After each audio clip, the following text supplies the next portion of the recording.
इस वीडियो में मैंने 100 प्रोबेबल क्वेश्चंस जो है ना उनको डिस्कस करा है। देखिए पार्ट वन में क्या करा था, 1 से लेके 50 डिस्कस हो चुके थे। पार्ट टू में एक्चुअल में 51 से 100 क्वेश्चंस को मैंने उनको सॉल्यूशन प्रोवाइड किए। तो एक सजेशन देता हूँ, पहले आप वीडियो को पॉज करके सेल्फ ट्राई करें और फिर मेरा आंसर ट्राई मैच करके देख लीजिए कि मैच हो रहा है कि नहीं। ठीक है, चलिए क्वेश्चन नंबर वन ले लेते हैं। ट्रिग्नोमेट्री चैप्टर के इंपॉर्टेंट पॉइंट ले लेते हैं और वही रिपीट होते हैं, ज्यादा दिमाग लगाना नहीं, वही 5-7 क्वेश्चन है, कर लीजिए। जैसे ये क्वेश्चन देखते हैं, ये कितना है, 24 में आया था ना, 3 साल से तो मैं देख रहा हूँ बदल बदल के आ रहा है। ये वैल्यू दे रखी है, ये वैल्यू दे रखी है। करना क्या है, ये जो 2 है ना इसको यहाँ भेज दो, यानी कि ये जो बन जाएगा ना √3/2 बन जाएगा। ठीक है, और आप सबको पता है कि भैया ये √3/2 बनेगा, और ये 1 है तो 1 हमें पता है कोस 0 होता है। तो इस क्वेश्चन को बड़ी सिंपल लैंग्वेज में किस तरह से कर रहा हूं, ये 2 को ट्रांसपोज कर दिया ना, तो √3/2 एक्चुअल में sin 60 होता है। कंपैरिजन करोगे तो साइन साइन के बराबर है, तो a प्लस बी 60 आ गया। सिमिलरली 1 की जगह पे मैं कोस 0 लिख दूं, तो a माइनस बी, ये कोस कोस के बराबर है तो a माइनस बी 0 के बराबर होगा। ये इक्वेशन 2 हो गया। तो यहाँ से a इक्वल टू बी आ गया, सब्स्टिट्यूशन से ही कर दो ना।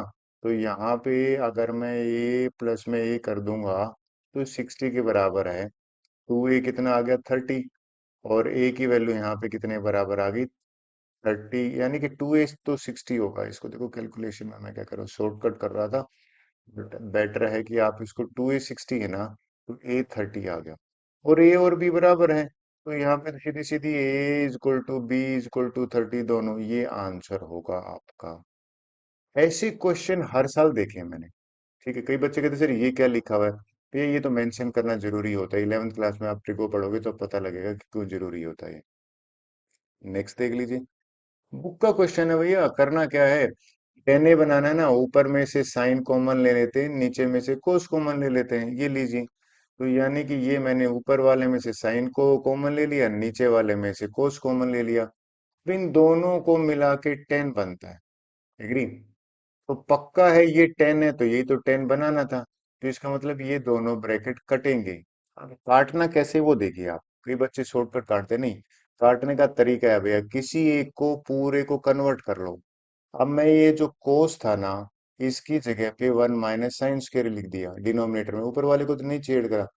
2 अंदर मल्टीप्लाई करूंगा, 2 माइनस में 2 साइन स्क्वायर, 2 में से 1 माइनस करूंगा, 1 बचा। अब ये देखिए, आपको नहीं लगता ये कैंसिल हो गया?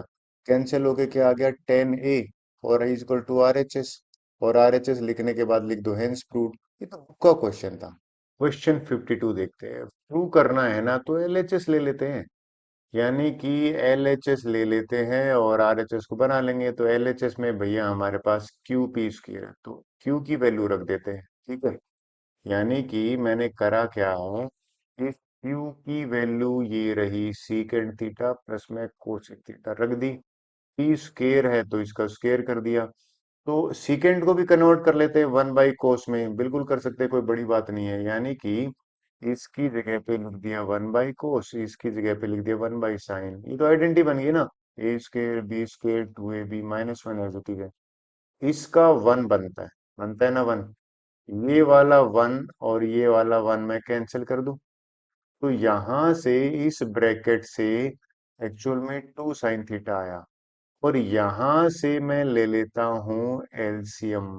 कैसे एलसीएम, देखो, इन दोनों एलसीएम का मतलब होता है दोनों को मल्टीप्लाई करके लिख दिया। इधर चला जाएगा ये साइन थीटा, यहाँ चला जाएगा कोस थीटा, और ये 1 से 1 कैंसिल हो गया। तो एक बात बताओ, ये वाला ब्रैकेट, सॉरी ये वाला ब्रैकेट नहीं भैया, ये वाला जो sine theta plus cos theta है इसके साथ कैंसिल हो गया, तो 2 टाइम्स ये बचा है ना, ये मेरी LHS है। अब RHS पे बात कर लेते हैं। RHS क्या कह रहा है, 2 टाइम P तो भैया ये है, इसका 2 टाइम करोगे, अरे ये तो सेम क्वेश्चन बना हुआ है, यानी कि इसको 2 टाइम करने पे तो सेम ही तो बन गया। 2p है ना, तो p की वैल्यू रख दी, यही मेरा LHS में आया हुआ है। तो hence LHS equal to RHS, hence prove लिख दीजिए। आई होप ये कोई ज्यादा दिक्कत नहीं करना चाहिए। क्वेश्चन 53 में देखते हैं, इसमें बहुत सारे बच्चों ने पूछा था देखो एक आपको आइडेंटिटी आनी चाहिए, ए क्यूब प्लस में बी क्यूब, ये आइडेंटिटी किसके बराबर होती है, ए प्लस बी होती है। यहाँ पे ए स्क्वेयर होता है, ये बी स्क्वेयर और माइनस ए बी ये होता है। ठीक है, करेंगे क्या, पहले एलएचएस ले लेते हैं ये वाला, इसमें आइडेंटिटी अप्लाई कर देता हूँ। ठीक है, इसको नहीं छेड़ता हूँ, इसको एज इट इज रहने देता हूँ। क्यों, क्योंकि ये देखिए इसको आइडेंटिटी जब अप्लाई कर रहे हो ना, तो ये आइडेंटिटी अप्लाई करने पर एक्चुअल में साइन, देखो आइडेंटिटी क्या कहती है, ए प्लस बी, ये एक्चुअल में ए है और ये एक्चुअल में बी है। सिक्स था ना, तो साइन स्क्वायर थीटा की होल पावर थ्री करा है, पावर मल्टीप्लाई हो गई, सिक्स ही तो देता है। अब मैंने क्या करा, ए प्लस बी, यहाँ पे ए प्लस बी आ गया, बिल्कुल ठीक है। यहाँ ए स्क्वेयर करूंगा ना, यानी कि साइन स्क्वेयर करूंगा तो साइन की पावर फोर आएगा। यहाँ पे बी स्क्वेयर करूंगा तो यानी कि साइन की पावर क्या आएगा, फोर आएगा।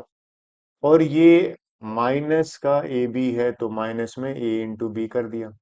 इसको मैंने एज इट इज लिखा है, I am not going to change. क्यों नहीं चेंज करूंगा, क्योंकि देखिए साइन फोर कोस फोर यहाँ पे भी है और यहाँ पे भी है, कैंसिल होगा। फिर कैंसिल नहीं हो, सिंप्लीफाई कर लेते हैं। इसकी जगह पे वन आया, ठीक है भैया, लिख देता हूँ। यानी कि in place of this I am going to write, ये वन आ गया। ये तो मल्टीप्लाई में है, तो वन से मल्टीप्लाई करोगे तो ये आ गया टू टाइम, ये टू टाइम यहाँ आ गया। इसको भी टू से मल्टीप्लाई कर दो क्योंकि टू बाहर है। इसको थ्री से मल्टीप्लाई कर दिया, ये थ्री है। ठीक है, अच्छा ये बताओ, ये टू टाइम है साइन फोर कोस फोर, ये थ्री टाइम है, तो टू माइनस थ्री करोगे तो माइनस वन टाइम आएगा, तो बिल्कुल ठीक है, ले जो सिंप्लीफाई कर देते हैं। माइनस वन टाइम ये आ गया।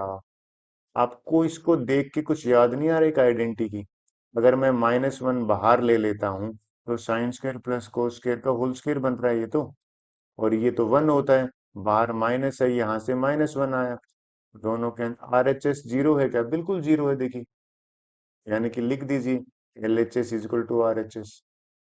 अब कई बच्चे कहते हैं सर हमें क्लिक कैसे करेगा, देखो इनिशियली नहीं क्लिक करेगा, बट ऐसे दो चार क्वेश्चन करोगे तो दिमाग में बिल्कुल सिग्नल चला जाता है, हाँ ऐसे क्वेश्चन इस तरह से करने हैं। क्वेश्चन 54 देखते हैं, तो वही क्वेश्चन आया है जो मैं कह रहा था ना 24 23 में है। ये बताओ रूट थ्री बाई टू किस पे होता है, आप बोलोगे सर ये तो सीधा पता है, 60 पे होता है। जीरो किस पे होता है, कोस 90 पे होता है। जब मैंने इसको कंपेयर करा लीनियर इक्वेशन से, तो ये साइन साइन के बराबर होना चाहिए, तो ए प्लस टू भी 60 आया, ये 90 आया। इन दोनों को माइनस कर देते हैं चलो, तो माइनस का टू बी और माइनस का थर्टी, बी कितना आया, 15 आया। बी की वैल्यू यहाँ 15 पुट कर देता हूं तो ए 30 आया। मेरा मानना ये क्वेश्चन रिपीट हुआ है और ऐसे क्वेश्चंस आते भी हैं। 55 देख लो, ऐसे क्वेश्चन बहुत आते हैं, मैंने देखा। तो इसमें मैं एक्चुअल में इनिशियली कोस से डिवाइड कर रहा था, लेकिन दिक्कत आई, ये वन आ गया, इसलिए डिवाइड नहीं करा। अब मैं पंडित बद्री प्रसाद वाला लगाऊंगा। पंडित बद्री प्रसाद क्या कहता है, ट्रायंगल बनानी पड़ेगी, बना लेते हैं मैं ट्रायंगल। जब मैंने इसकी ट्रायंगल बनाई तो भैया हाइपोटेन्यूज गायब था। हाइपोटेन्यूज गायब था, ये थीटा है तो भाई थ्री और फोर परपेंडिकुलर होता है ना, तो हाइपोटेन्यूज निकाला तो ये एक्स की वैल्यू फाइव है, फाइव आ गई। अब तो मैं साइन की अलग निकालूंगा, कोस की अलग निकालूंगा और सब्स्टिट्यूट कर देता हूँ। साइन थीटा क्या होता है, देखिए आपने एक चीज एग्री करोगे ना, साइन थीटा होता है P upon H, Pandit Badri Prasad हर हर बोले वाला, थ्री बाई फाइव आ गया। कोस थीटा होता है बेस अपॉन, ये वैल्यू यहाँ पुट कर देते हैं ना, लीजिए। जब ये वैल्यू यहाँ पुट ही हो गया तो सीधा आंसर ही आ जाता है, कैसे, इस साइन की जगह पे थ्री बाई फाइव रखा, इस कोस की जगह पे four by five, LCM five ले लेते हैं, यहाँ तो वन है, तो ये तो 12 हो गया, माइनस फोर, ये फाइव आएगा। एक्चुअल में ये फाइव से फाइव कैंसिल कट कर दो, तो अगर आपका भी आंसर ये आ रहा है, बिल्कुल ठीक है। ऐसे क्वेश्चन इजी मानता हूं मैं, प्रैक्टिस होनी चाहिए बस आपको। 56 क्वेश्चन प्रूव वाला है भैया, देखिए। देखिए सिंपल सा बात है, गोल्डन रूल ये कहता है कन्वर्ट कर लीजिए। किस में कन्वर्ट करना है, साइन थीटा साइन ए या कोस ए में कर लेते हैं। ये जो लेफ्ट हैंड साइड है ना, इस टेन स्क्वायर ए की जगह पे लिख लेते हैं साइन स्क्वायर ए और कोस स्क्वायर ए। ठीक है, इस टेन स्क्वायर ए की जगह पे लिख लेते हैं साइन स्क्वायर ए कोस स्क्वायर ए। कोसेक होता है one by sine square, secant होता है वन बाई कोस, कोसेक होता है वन बाई साइन। ठीक है, एलसीएम ले लेते हैं। जब मैंने इनका एलसीएम लिया तो और भी आसान बन गया। देखिए कैसे बताता हूँ। एलसीएम लेने से ये जो क्वेश्चन है ना, ये यानी कि इसके नीचे कोस स्क्वायर आएगा तो यहाँ कोस स्क्वायर आ गया। आपको नहीं लगता ये दोनों कैंसिल हो जाएंगे? सिमिलरली इनका एलसीएम लोगे तो साइन स्क्वायर से साइन स्क्वायर कैंसिल होगा, ये कोस स्क्वायर, ये वाला जो कोस स्क्वायर है ना, ये ऊपर आ गया। ठीक है। यहां से क्या बचा डिनोमिनेटर में? Sine square minus cos square बचा। देखिए ये रहा sine square minus cos square है। यहाँ पे ऑलरेडी क्या है? Sine square minus cos square है। अगर इनका डिनोमिनेटर सेम है तो भैया एलसीएम ले लो। अगर एलसीएम ले लेते हो तो यहाँ से साइन स्क्वायर आया, यहाँ से कोस स्क्वायर आया, तो वन होता है। One minus sine square. अच्छा देखो, ये आपको कोस चाहिए था ना, क्वेश्चन हमारा ये आ रहा था, लेकिन हमें कोस चाहिए था, तो मैंने इस साइन स्क्वायर की जगह पे वन माइनस कोस स्क्वायर ही लिख दिया। जब ऐसे लिखा तो वही आरएचएस में जो टर्म थी वही मिल गई मुझे, so this is equal to RHS. I hope आपको क्लियर हुआ होगा। ऐसे क्वेश्चन बहुत कम आते हैं, बट कर प्रैक्टिस करनी चाहिए। अब एप्लीकेशन ऑफ ट्रिग्नोमेट्री चैप्टर लेते हैं। फिक्स क्वेश्चन है इसके, वही पांचों क्वेश्चन में से रिपीट होता है। पहला ही क्वेश्चन देखो, कहते हैं पोल डायग्राम बनाना बहुत जरूरी है। पहले पोल का 6 मीटर है, शेडो दे रखी है, शेडो ये होगी, करेक्ट, यहाँ पे लिख देता हूँ ये शेडो होगी। कहता है कि भैया एंगल ऑफ, ये देखो सन्स एलिवेशन की बात कर रहा है ना, तो बेसिकली ये दूसरे लैंग्वेज में एंगल पूछ रहा है, सीधी सी बात है। तो ये एंगल हमें निकालना है। तो आपको ऐसे ट्रिग्नोमेट्री रेशियो ढूंढो ना जो एंगल के सामने क्या होता है? परपेंडिकुलर होता है, और एंगल के यहाँ पे क्या होता है? बेस होता है। तो पंडित बद्री प्रसाद हर हर बोले, ये दोनों वाले में से अगर आप देखोगे तो परपेंडिकुलर और बेस तो यही है। तो भैया परपेंडिकुलर बेस टेन थीटा है, तो tan theta is equal to perpendicular तो सिक्स हो गया, बेस हो गया टू रूट थ्री। इसको सिंप्लीफाई करोगे, टू वन जा टू, यानी कि ये आंसर हो गया थ्री रूट थ्री बाई। अच्छा ऊपर वाला जो थ्री है ना, इसको आप ऐसे नहीं लिख सकते क्या? Root three into root three. और नीचे जो रूट थ्री है, इसको कैंसिल करोगे तो रूट थ्री आ गया। और आप सबको पता है रूट थ्री तो टेन सिक्सटी पे आता है। तो हमें तो एंगल से मतलब था ना, तो यहाँ पे एंगल जो है ना वो 60 डिग्री है। 60 डिग्री ए फॉर एप्पल है। बात बनी। 59 क्वेश्चन देख लो। देखिए कितनी बार ये क्वेश्चन में अक्सर एक नंबर दो नंबर में पूछते हैं। क्या कह रहे हैं? कहता है कि डायग्राम भी दे रखा है, डायग्राम के बिना मुश्किल होता है, डायग्राम इजी हो जाता है।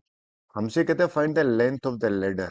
अब लेडर ये है, ठीक है, ये पोल है, और इंक्लाइन 60 डिग्री पे इंक्लाइंड है। तो एक काम कर देना, ये सिक्स था ना, इसमें से 2.4 माइनस कर दिया, ये 3.46 बचा, करेक्ट। अब मुझे लेडर निकालना है, तो एंगल के सामने परपेंडिकुलर और हाइपो, एक नोन ले लो एक अननोन, हाइपोटेन्यूज। परपेंडिकुलर और हाइपोटेन्यूज यानी कि आप नोट करो साइन, यहाँ पे selection of trigonometry ratio matter करता है, साइन लेना पड़ेगा। साइन परपेंडिकुलर कितना है ध्यान में रखना, ये हो जाएगा 3.46। हाइपोटेन्यूज हमें पता ही नहीं है, ये लीजिए ये हो गया।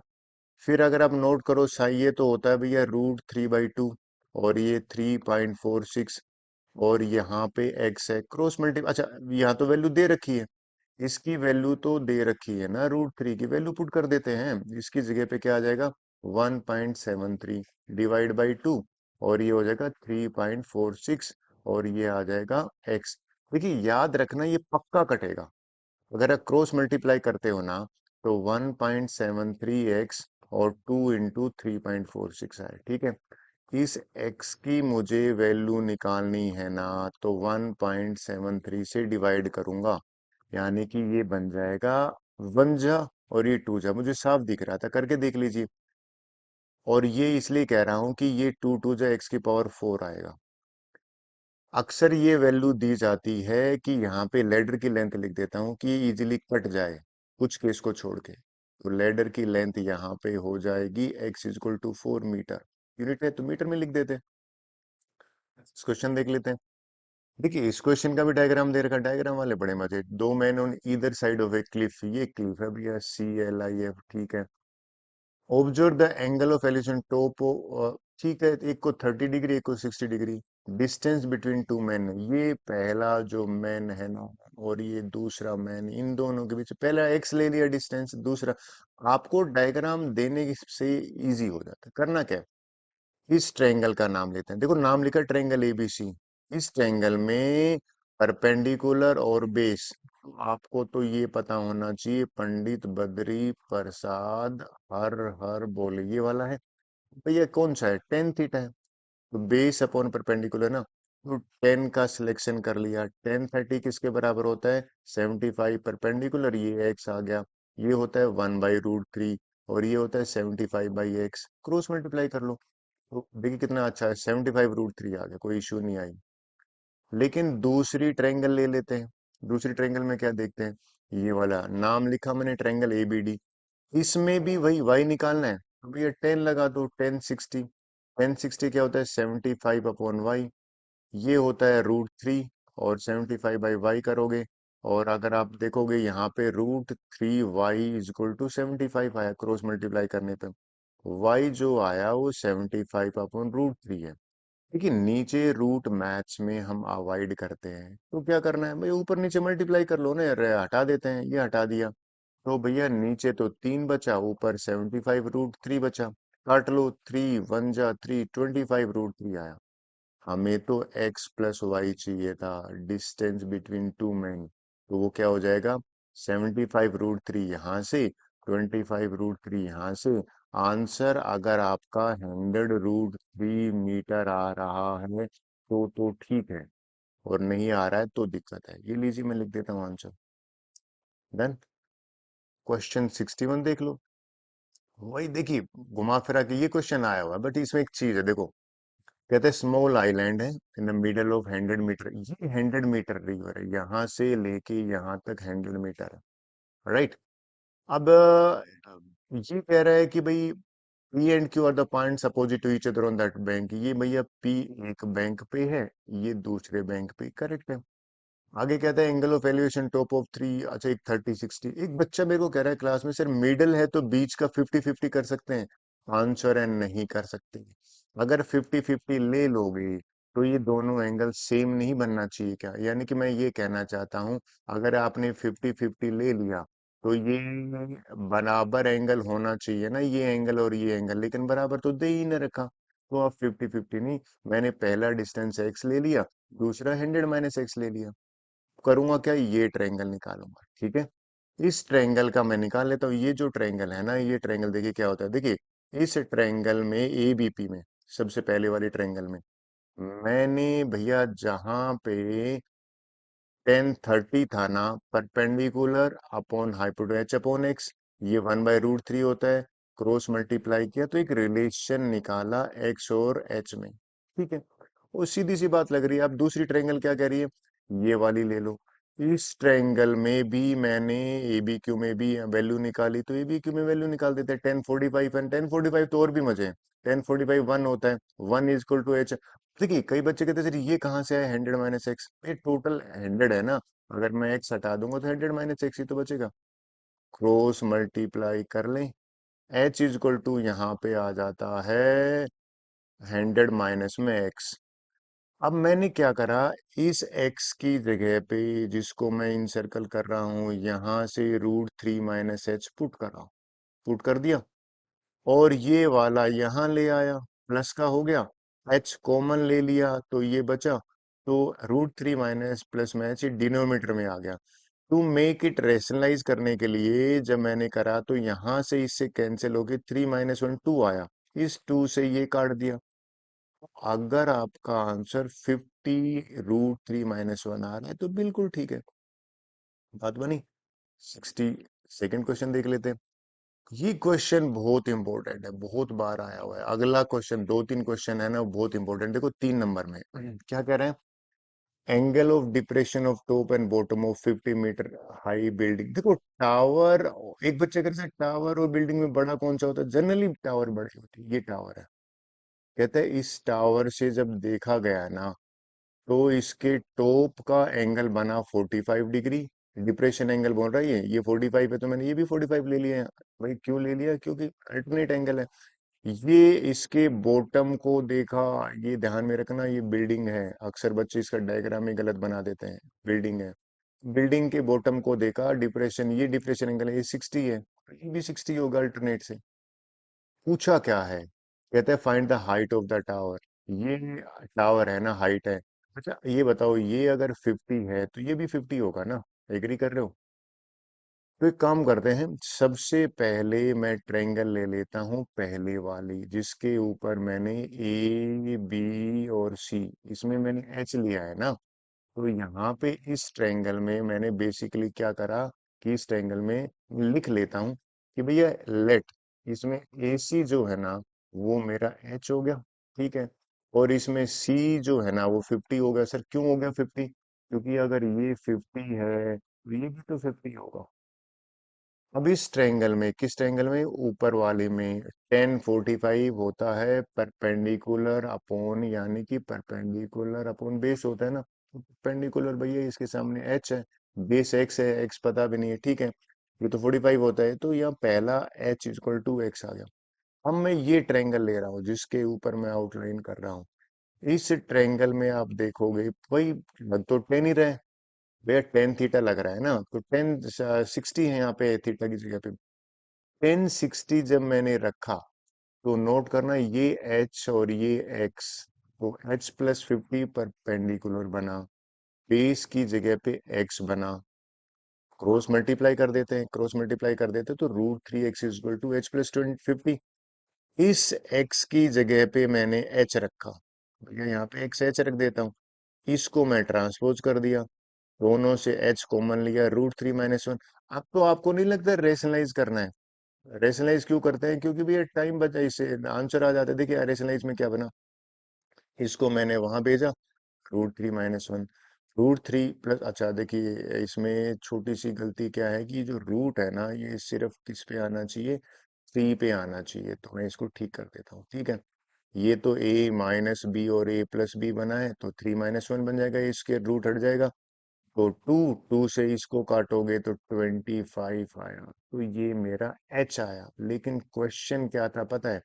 कहता है कि भैया find the height of the, h आ गया ना, तो मुझे तो हाइट निकालना है। तो इसमें ये जो h आया है इसमें पहले √3 की वैल्यू रख दी, ठीक है, और 2.73 प्लस मैं 50 करा। अब इसमें ये जो है इसके बाद में 68.25 एच और एक्स, तो find the height of the tower and the horizontal. Height of the tower यानी कि एच प्लस 50, लिख देता हूँ। हाइट जो है ना, टावर हाइट, यहाँ पे लिखना पड़ेगा, टावर की हाइट जो है वो हो जाएगी एच प्लस में 50।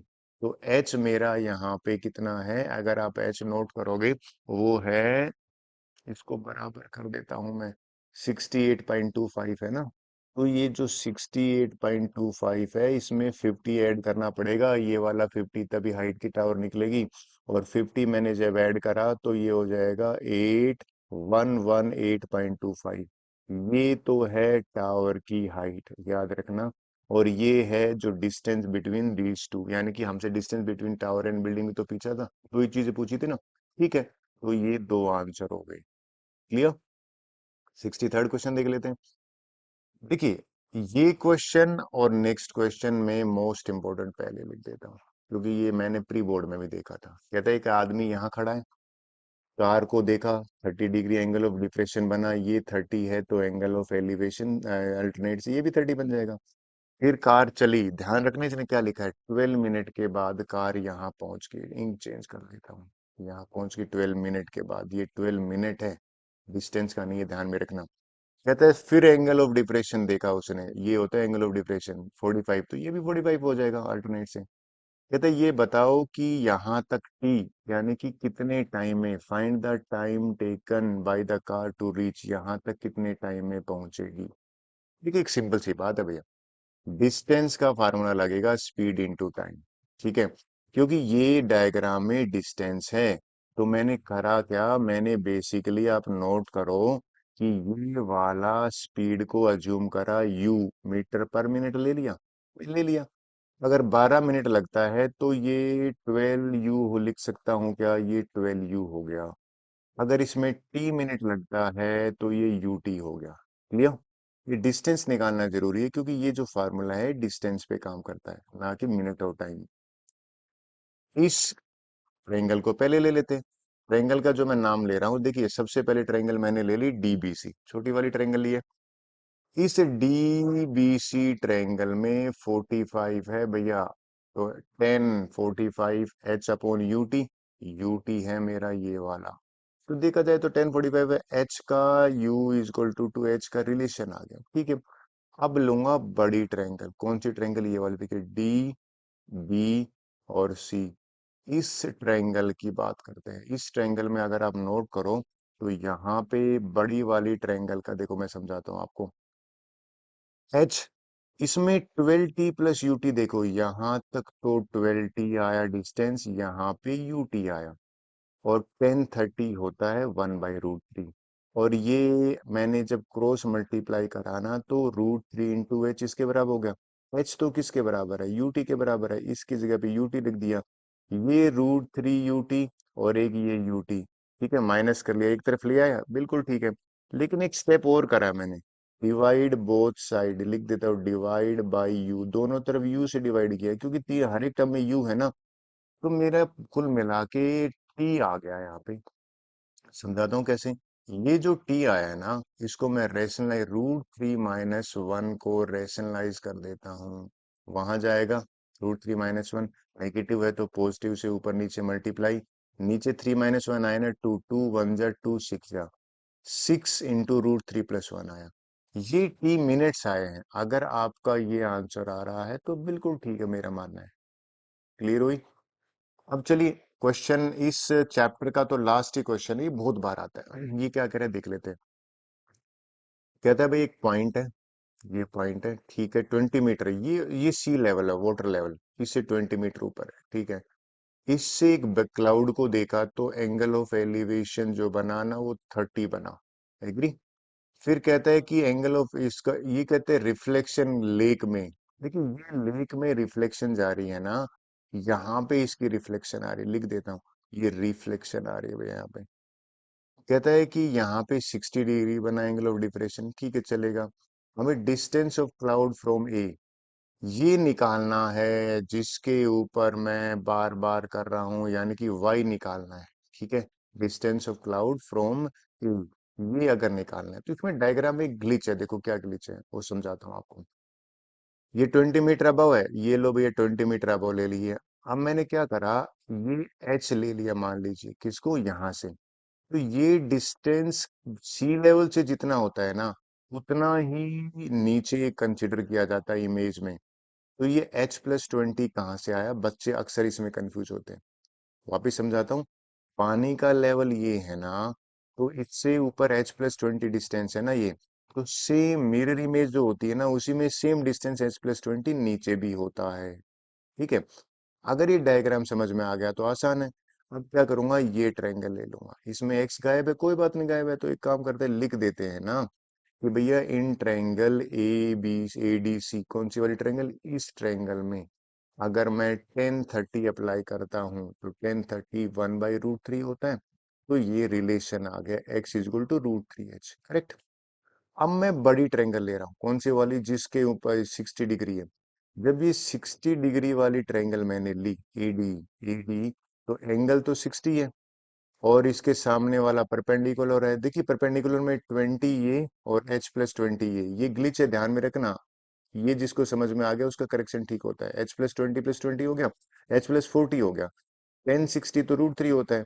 कुछ नहीं, क्रॉस मल्टीप्लाई कर दो, √3x is equal to H plus, इस x की वैल्यू यहाँ रख दो, √3h तो 3h हो गया, h यहाँ आएगा। अगर h यहाँ आता है तो ये बेसिकली आंसर क्या बन जाएगा आपका, 2h बनेगा, H20 आ गया। ये अब निकालना, find the distance of cloud from A. ये ए है और ये क्लाउड है, तो मुझे ए सी निकालना है, करेक्ट। ए सी निकालना है तो ये वाई जो है ना, वो पाइथागोरस से निकाल लेते हैं। यानी कि वाई स्क्र किसके बराबर हो जाएगा, x² प्लस में h²। एक्स की वैल्यू जो है वो 20√3 है, ये लीजिए 20√3 का स्क्र, और h है वो 20 का स्क्र हो गया। तो यहाँ पे 400 × 3, और यहाँ पे 400 हो गया, तो 1200 यानी कि 1600 आ गया। y जो हो जाएगा यहाँ पे 1600 का, अगर मैं इसके रूट ले लेता हूँ तो 40 मीटर है ना, वो आपका डिस्टेंस हो जाएगा, हमसे जो पूछा था, करेक्ट। चलिए नेक्स्ट क्वेश्चन करते हैं। सर्कल चैप्टर के इंपॉर्टेंट क्वेश्चंस कर लेते हैं जो बोर्ड में आए हुए हैं और जिनके आने की प्रोबेबिलिटी है। ये क्वेश्चन देखिए भैया, पहली बात तो जो निकालना है उन्होंने को एक्स लिख लो, क्यूपीटी है ना, क्यूपीटी मैंने एक्स ले लिया, ठीक है। क्योंकि एक सिंपल से बताइए, ये दोनों रेडियस है, बिल्कुल रेडियस है, और ये दोनों एंगल बराबर होंगे। मान लीजिए ये एंगल ए है तो ये भी ए होगा। भैया क्यों बराबर होंगे, आइसोसेलेस एंगल प्रॉपर्टी। तो आपको तीनों का सम पता होना चाहिए, तीनों का सम होता है 180, करेक्ट है। तो यहाँ पे 2a इक्वल टू आ गया 180 में से 65 माइनस किया और 115 आया। एग्री, 115 आ गया। अब ए जो है 115 को मैंने 2 से डिवाइड कर दिया, 2 5 जा यानी कि 1 बचा, 2 7 जा 57.5 आया, ये ए आया है। लेकिन आप सबको पता होगा, हमें तो एक्स निकालना है ना, इन दोनों का सम जो है वो होता है, ए प्लस में एक्स है ना वो 90 होता है। क्यों 90 होता है? क्योंकि सीधी सी बात है भैया, ये रेडियस है और ये टेंजेंट है। तो ए की वैल्यू है 57.5, एक्स की पता नहीं है, और एक्स आ जाएगा 90 माइनस में 57.5। तो भैया मेरा मानना है यहाँ पे 32.5 आंसर आना चाहिए, करेक्ट। तो अगर आपका भी आंसर है डी फॉर दिल्ली, करेक्ट है। नेक्स्ट ले लेते हैं। क्वेश्चन 66 देखिए भैया, और 23 में आया हुआ है। हमसे कह रहे ए क्यू भी निकाला ना, ए क्यू बी एक्स ये निकालना है, ठीक है। एक सिंपल सा फंडा बताता हूँ आपको, अगर क्लिक कर जाएगा तो।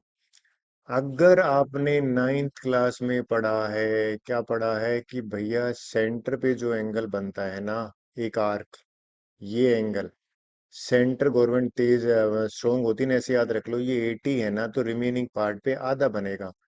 तो इसी को मैं करूंगा कि अगर मुझे ये एंगल मिल जाए तो बात बन जाए, यानी कि ये अगर एक्स है तो ये 2x होगा, ठीक है। अब हमें ये पता है कि भाई इन दोनों का सम जो है ना वो होता है 180। ये आपको पता होना चाहिए। सर क्यों होता है? क्योंकि भैया ये दोनों 90 90 है ना क्वाड्रिलेटरल में। तो भैया 55 प्लस में 2x इज इक्वल टू लिख देता हूं मैं कितना, 180। और ये जो 2x है ना, ये 55 में से ये लीजिए माइनस कर दिया, तो अगर ये 125 आ जाएगा, ठीक है, ये 2x है। और अगर x निकालने की बारी आ जाएगी तो 125 को 2 से डिवाइड कर दूंगा, 62.5 आया। अगर आपका ए फॉर एप्पल आंसर है तो बिल्कुल ठीक है, मेरा मानना है आपको कोई दिक्कत नहीं आएगा। 67 देख ली, बहुत बढ़िया क्वेश्चन है भैया। क्या कह रहे हैं? पी आर क्यू निकालो, पी आर क्यू है जो मैंने निकालना है ना, वो एक्स ले लिया, ठीक है। अब क्या करेंगे, क्यूपीटी 60 है भैया, क्यूपीटी 60 दे रखा है, ठीक है। इन दोनों का ये जो एंगल है ना 90 है, राइट। तो 90 है तो ये 60 है, तो ये 30 बच गया। ये 30 है, लिखना पड़ेगा क्योंकि ये एमसीक्यू क्वेश्चन तो है नहीं। तो आपको मैं लिख देता हूँ कि ओ पी टी जो है ना वो 90 डिग्री होगा। रीजनिंग बहुत जरूरी होती है, अब लिख देना। रेडियस जो है ना वो परपेंडिकुलर होती है टेंजेंट के, इसलिए 90 लिख रहा हूँ, ठीक है भैया, करेक्ट है। अब इसके अंदर ये जो एंगल था ना, कौन से वाला, ओ पी टी और प्लस में क्यू पी टी, ये भैया 90 है। अब क्यू पी टी तो 60 दे रखा है, तो ये जो ओ पी टी है ना वो मुझे मिल गया, यानी कि 30 हो गया। सीधा ही लिख देता हूँ, चलो ओ पी टी जो है वो 30 डिग्री आ गया, 90 में से 60 माइनस किया 30। हमें ये थोड़ी निकालना है। अच्छा ये 30 है तो ये भी 30 होगा। क्यों होगा? क्योंकि भैया टेंजेंट आइसोसेलेस ट्रायंगल प्रॉपर्टी है ना, in triangle O P Q, भैया आप सबको पता है ओ पी जो है ना ओ क्यू के बराबर है रेडियाई, दोनों रेडियाई तो है। तो एंगल जो ओ पी आर है ना वो भी तो बराबर होगा ओ क्यू आर के, दोनों 30 30 हो गए। अब एंगल सम प्रॉपर्टी से ये निकाल लेते हैं, करेक्ट। तो देखिए in triangle O P R, ठीक है, by angle sum property. Angle sum property क्या कहती है, तीनों का जो सम है ना वो निकाल लेते हैं। कैसे निकालते हैं समझाता हूँ भैया। ये एंगल मान लीजिए मैंने ए ले लिया थोड़ी देर के लिए, तो ए प्लस में 30 प्लस में 30 इज इक्वल टू 180, और 60 माइनस करोगे तो ए 120 आ गया। सीधा लिख दो यहाँ पे टाइम बचाने के लिए, ये 120 आ गया, ठीक है भैया। अब देखिए ये आ गया, अगर आपको ध्यान हो क्लास नाइन्थ में, मैं कंस्ट्रक्शन थोड़ा सा कर दूं यहाँ पे, अगर मान लीजिए मैंने एक कंस्ट्रक्शन कर दिया, ठीक है, ये एंगल अगर मैं निकाल लेता हूँ, तो ये अगर ए है ना, इसको एम ले लेते हैं ना, ए मेरा 120 आया है ना, तो एंगल जो एम है ना, वो आप एग्री करोगे हाफ ऑफ एंगल ए होगा, हाफ ऑफ एंगल ए तो 60 हो गया। अच्छा ये अगर 60 आ गया ना, तो एक्स और प्लस में ये दोनों का सम, यानी कि साइक्लिक क्वाड्रेटल याद है ना, एक्स प्लस में 60 है 180 होगा। साइक्लिक क्वाड्रिलेटरल में इन दोनों का सम 180 होता है, तो एक्स जो हमसे पूछा था ना, ये 120 हो गया। मेरे एक नंबर में तो नहीं है, ये क्वेश्चन तो लेंथी लग रहा है, पर चलिए करेक्ट है। सो आंसर इज 120, एक्स की जो वैल्यू पूछी थी। आगे ले लेते हैं।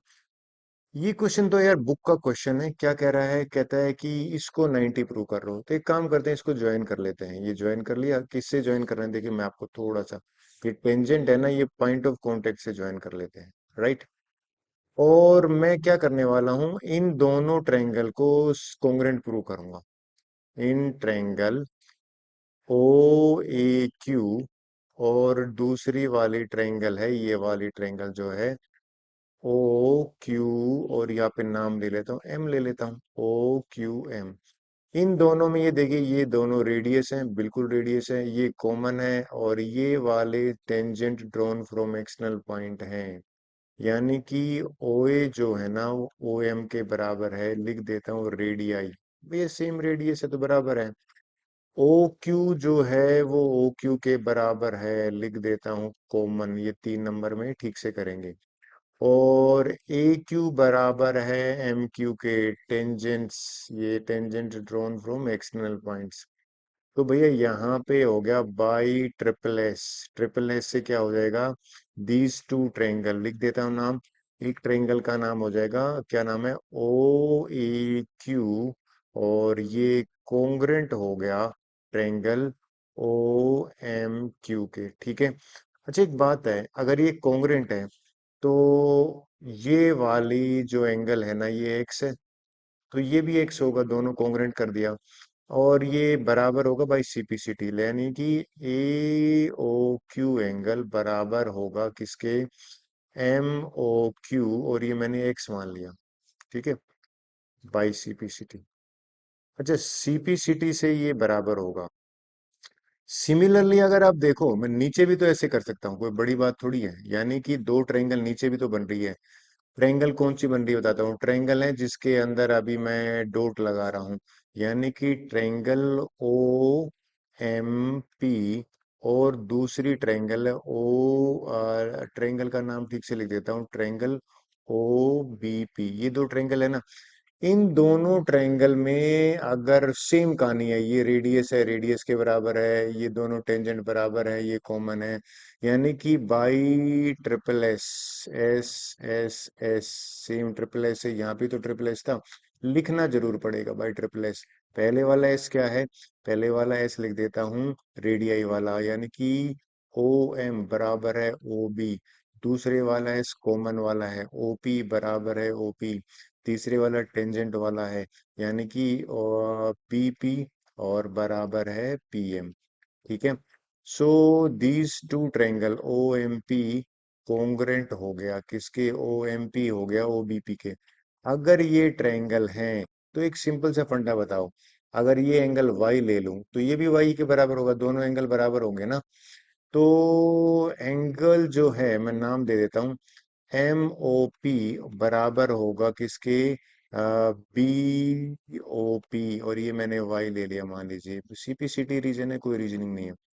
अब ये तो एक स्ट्रेट लाइन है, A B is a diameter, अगर ये डायामीटर है तो आप एग्री करोगे कि भैया इसका सम, यानी कि 2x प्लस में 2y दो करोगे ना, 180 आएगा।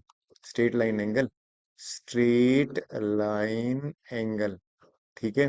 तो x प्लस वाई यहाँ से क्या आ गया, 90 डिग्री, और x और प्लस वाई क्या था, पी ओ क्यू है।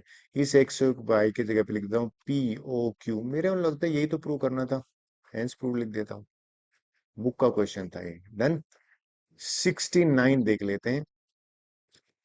कहता है कि ये डिफरेंट डिफरेंट लैंग्वेजेस है क्या, एओबी हमें ये एंगल और ये एंगल का सम 180 प्रूव करना है। कंस्ट्रक्शन कर लें, ये इसको ज्वाइन कर लेता हूँ मैं, इसको इसके ज्वाइन कर लेता हूँ, इसको इससे ज्वाइन कर लेता हूँ, ठीक है, ये एंगल 1 और ये एंगल 2 ले लिया। अच्छा, इसको इसके साथ ज्वाइन कर लेता हूँ, इसको इसके साथ ज्वाइन कर लेता हूँ, पॉइंट ऑफ कॉन्टेक्ट से ये 3 है तो इसको एंगल 4 3 ले लेते हैं। ये 4 हो गया, ये 5 हो गया, ये 6 हो गया, ये 7 हो गया, ये 8 हो गया। तो कुल मिला के हमें क्या करना है, अगर ये देखा जाए तो, अगर मैं ऐसे लिख दूं तो, कि 1 प्लस में एंगल 8 और एंगल 4 प्लस में एंगल 5, इनका जो सम है ना वो 180 प्रूव करना है। एग्री? ये एंगल 4 है और ये 5 है, 4 और 5 का सम और 1 और 8 का सम। तो देखो करने क्या वाले, सीधे से बताता हूँ। सबसे पहले ना इन दोनों ट्रायंगल को मैं कॉन्ग्रुएंट करूंगा, 1 और 2 को। कैसे कॉन्ग्रुएंट करूंगा, इन ट्रायंगल का मैंने लिख लिया यहाँ पे, और ये मैंने कॉन्ग्रुएंट कर दिया। ट्रायंगल बताता हूँ कैसे करा कॉन्ग्रुएंट। ओडीएस ट्रायंगल है, इन दोनों ट्रायंगल में ये तो टेंजेंट है, ठीक है, यानी कि डीएस और एस आर बराबर है। ये जो डीएस है, ये डीएस है, और डी आर है जो है बराबर है। फिर भैया ये ओ एस और ओ आर रेडियाई है, ये भी ठीक है। और ओडी, ये जो ओडी है ना ये कॉमन है, तो ट्रिपल एस से ही होगा ना ये तो। ट्रिपल एस से अगर ये भैया कॉन्ग्रुएंट हो गया तो 1 और 2 बाई सीपीसीटी हो गया।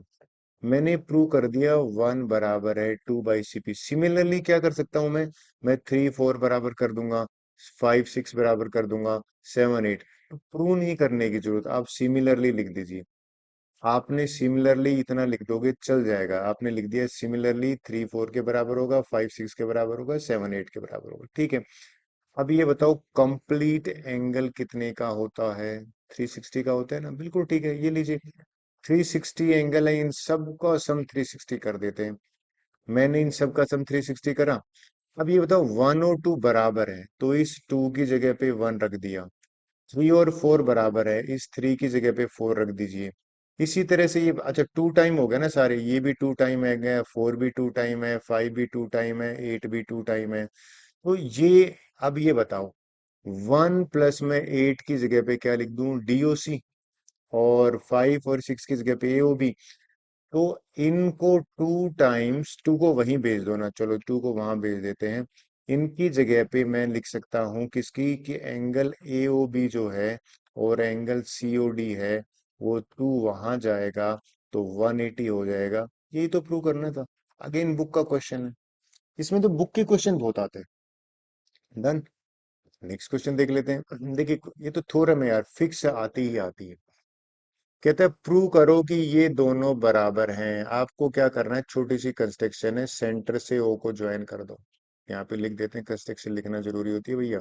कंस्ट्रक्शन क्या है, ज्वाइन ओ टू पी, ओ को पी से ज्वाइन कर दिया। एग्री? अब देखिए हमें पता है ये 90 है इस ट्रायंगल में, ये 90 है इस ट्रायंगल में, बिल्कुल ठीक है। ये रेडियस रेडियस के बराबर है और ये हाइपोटेन्यूज यानी कि कॉमन साइड है। नाम दे लेते हैं, ट्रायंगल क्या नाम देंगे, ओ ए पी ट्रायंगल में, बिल्कुल ठीक है। दूसरी ट्रायंगल है ओ बी पी ट्रायंगल में, हम लिखे आरएचएस से का क्राइटेरिया से कॉन्ग्रुएंट हो रहा है। आर का मतलब 90 डिग्री, एंगल ए जो है वो एंगल बी के बराबर है। ये पूछेगा भाई क्यों बराबर है, रीजनिंग आप लिख दोगे, टेंजेंट जो होता है ना वो परपेंडिकुलर होता है भैया रेडियस के, ठीक है, ये तो हमें पता है। फिर हाइपोटेन्यूज तो कॉमन है यार, ओपी बराबर ओपी, तो यहाँ की रीजनिंग बहुत जरूरी होती है, लिख दीजिए कॉमन है, बहुत बढ़िया। एस एस तो रेडियाई है, यानी कि ओ ए बराबर है ओ बी, तो ये सेम रेडियाई है ना, रेडियाई का मतलब है प्लूरल है रेडियस का, ठीक है। अब बाई आर एच एस से मैंने ट्रायंगल ओ ए पी को कॉन्ग्रुएंट कर दिया है ट्रायंगल ओ बी पी के। अच्छा अगर ये कॉन्ग्रुएंट हो भी गया है तो ओए, ये जो पी ए है ये पी बी के बराबर होगा, यानी कि ये पी ए सेकेंड थर्ड है, ये पी बी के बराबर होगा। भैया यही तो प्रूव करना था, hence proved. Tangent drawn from external point हो गया ना, वो बराबर हो गया। होप सो आपको क्लियर हो गया। 71 देखते हैं क्या कह रहा है। अच्छा क्वेश्चन है भैया, ये तो आया भी है, चांसेस भी इसके खूब है। देखिए क्वेश्चन में क्या कह रहा है, कहता है हमें लेंथ ए बी की निकालनी है। ये लेंथ निकालनी है, रेड ले लेता हूँ थोड़ा समझाने के लिए। इसकी अगर मुझे लेंथ निकालनी है, ठीक है, पहले क्या करने वाला, पाइथागोरस से ना, पहले तो ये बताओ, अगर मैं ये एक्स ले लूं, पहले तो पाइथागोरस से पीटी निकालते हैं, ठीक है ठीक है। यानी कि पाइथागोरस थ्योरम से मैंने पीटी निकाला है, क्या करा बताऊं, इस ट्रायंगल के ऊपर ध्यान दीजिए जिसको मैंने ब्लू कलर से आउटलाइन करा है। इस ट्रायंगल में ये 90 है, 90 के सामने हाइपोटेन्यूज होता है, ये 5 है, ये पीटी मिसिंग है, तो पीटी मिसिंग है तो हाइपोटेन्यूज में से एक साइड माइनस कर दिया, 112 आ गया। ये 12 आ गया यहां से लेके और यहां तक, ठीक है भैया।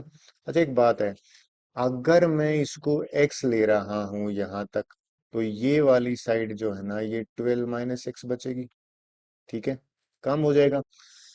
अब एक बात है, ट्रायंगल में ये 90 होता है टेंजेंट और रेडियस में, तो ये भी तो 90 होगा इधर वाला, तो इसमें भी पाइथागोरस लगा देते हैं।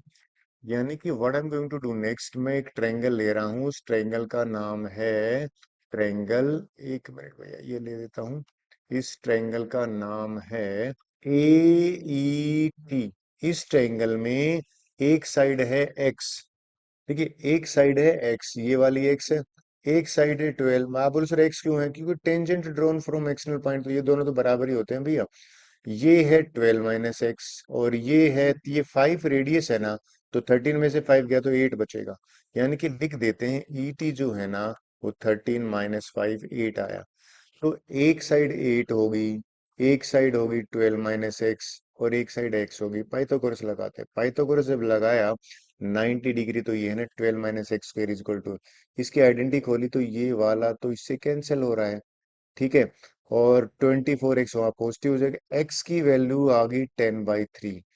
अगर ये 10/3 है तो एक बात बताइए, ये y लोगे, ठीक है, ये भी 12 माइनस वाई आएगा, सेम कहानी कहानी पड़ेगी ना।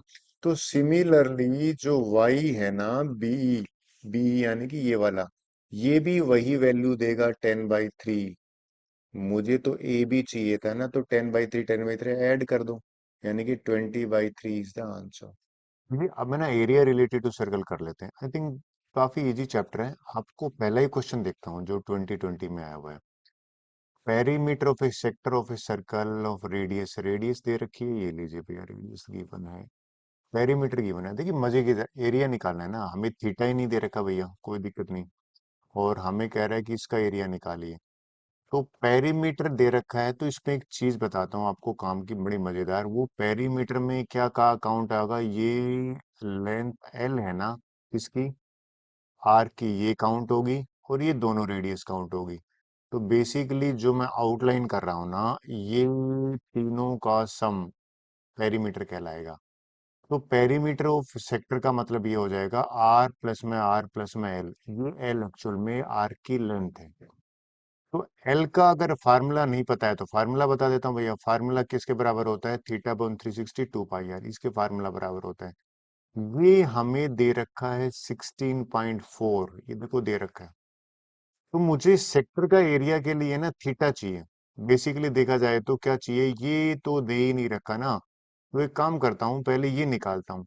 इस 2r को मैं ट्रांसपोज कर दूं वहां पे। देखिए देखिए मैंने क्या करा है, मैंने ये जो थीटा अपॉन 2 पाई है ना, इसको रख लिया। क्यों रखा है, क्योंकि ये मुझे वहां पे काम आएगा सेक्टर के एरिया में। आर की वैल्यू रख दी 5.2, यहाँ पे भी 2 और आर है तो 5.2 रखा, तो यहाँ पे भी ये, तो ये एक्चुअल में पहले तो 10.4 है ना, वहां लेके गया माइनस कर दिया, और 10.4 यहाँ पे भी आया है, इन दोनों को मल्टीप्लाई करने पर। जब मैं एक्चुअल में बेसिकली इसकी वैल्यू निकालना चाहता हूँ और एरिया वाले में पुट कर दूंगा, राइट। तो इसकी वैल्यू मैंने निकाली, तो देखिए ये निकाल के आया मेरे पास 6, इनका सब्ट्रैक्शन आया, ये यहाँ मल्टीप्लाई में है तो डिवाइड में हो गया। अब जो सेक्टर का एरिया मुझे निकालना था ना, उसमें थीटा पॉइंट 60 पाई की वैल्यू ये आ गई, यानी कि इन प्लेस ऑफ दिस मैंने ये रख दिया। आर स्क्वायर है तो 2 बार लिख दिया।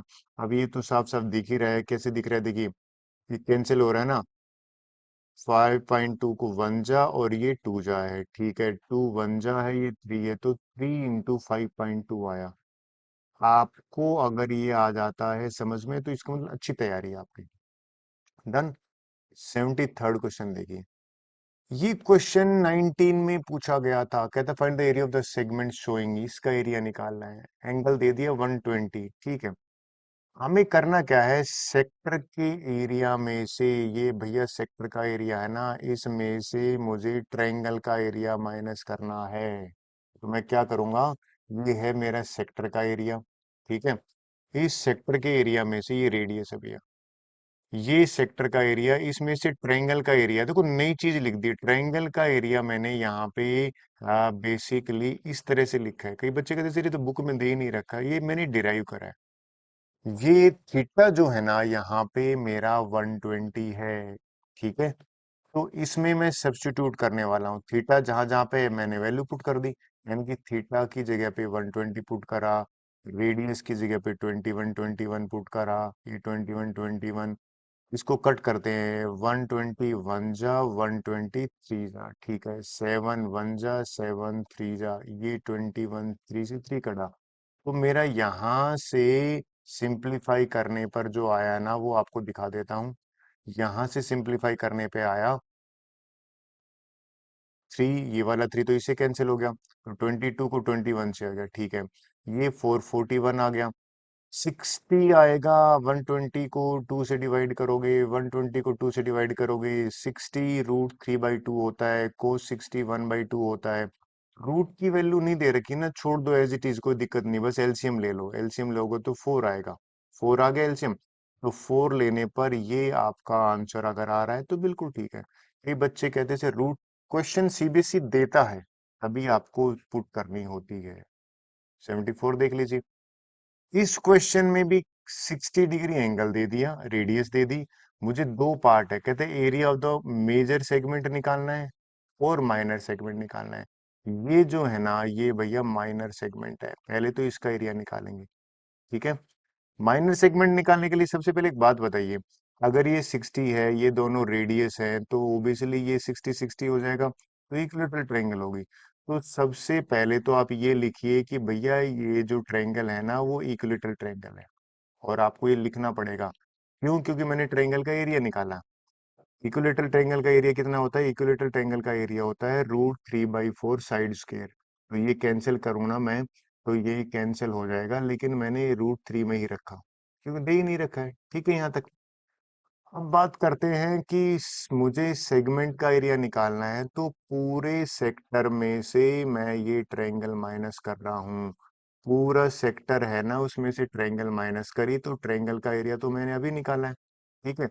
तो इसमें से पाई की वैल्यू मैंने क्या रख दी है, पाई की वैल्यू रखी यहाँ पे मैंने 22/7, ठीक है। 60 1 जा 60, 6 जा 1/6 आया, 7 1 जा 7 2 जा 2 इंटू 14 आया, और ये 49, यानी इसको भी कट कर देते, 2 2 जा 7 आया, 2 1 जा 7 आया, तो 49 √3 आया।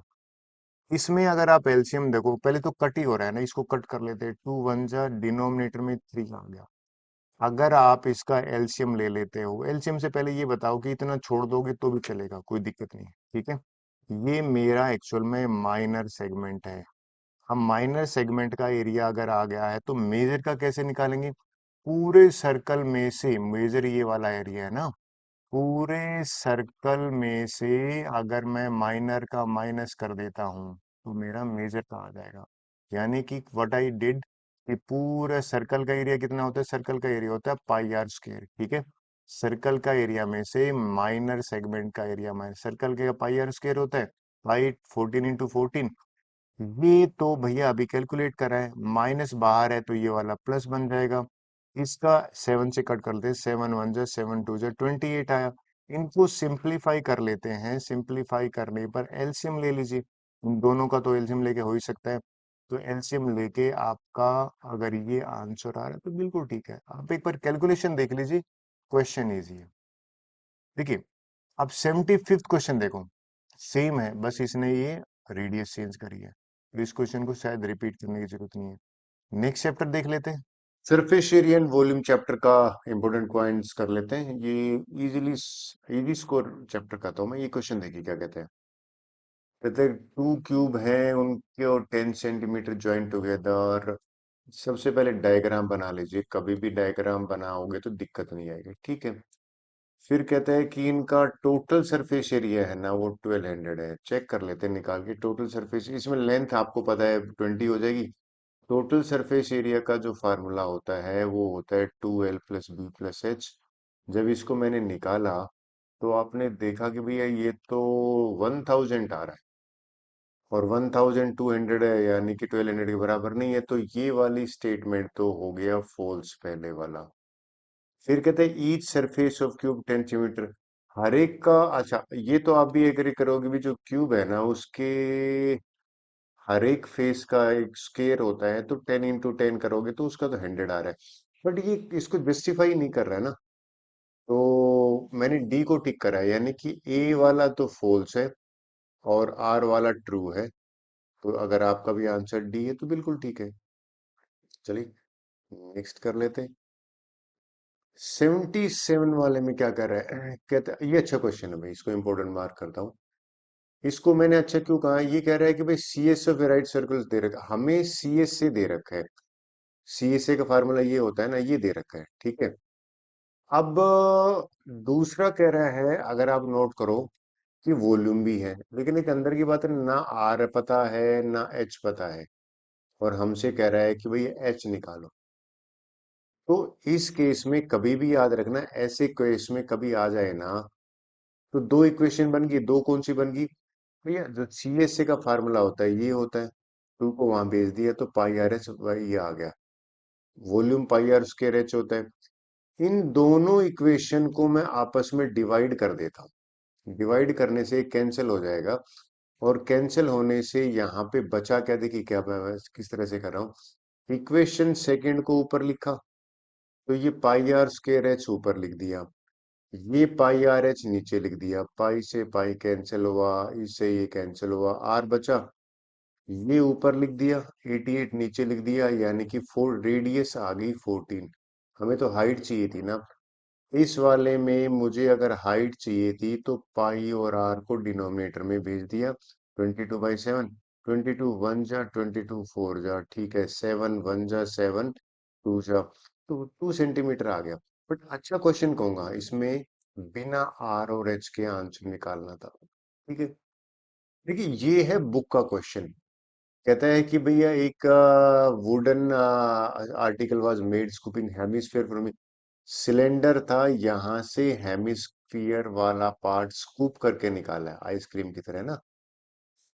कहता है कि हाइट ऑफ ये 10 दे रखा है, कहता है रेडियस 3.5 दे रखा है, total surface area of article निकालिए। देखिए तो पहले तो फार्मूला लिखना है, कभी भी मैं बच्चों को कहता हूँ इजी बनेगा। फार्मूले में सबसे पहले तो ये जो कर्व सरफेस एरिया है ना सिलेंडर का, ये तो इंटेक्ट है ना, यानी कि इसमें तो कुछ फर्क पड़ा ही नहीं ना। यानी करा क्या है मैंने, कर्ड सरफेस सिलेंडर का लिख दिया। अगर यहां से एक स्कूप निकाला है हेमिस्फीयर का, और एक स्कूप निकाला है यहां से, गड्ढा हो गया, तो दो हेमिस्फीयर बने ना, उनका कर्ड सरफेस एरिया बस ऐड करना है। कभी भी अलग मत निकालना, एक साथ करना, जैसे मैंने फार्मूला लिखा आपको, आपको बताऊं सर फार्म, आप बोलो सर फार्मूला क्यों लिखा, इसका फार्मूला 2πRH होता है, इसका टू टू जाओ, यानी एक सर्कल का ही बन गया एक तरह से।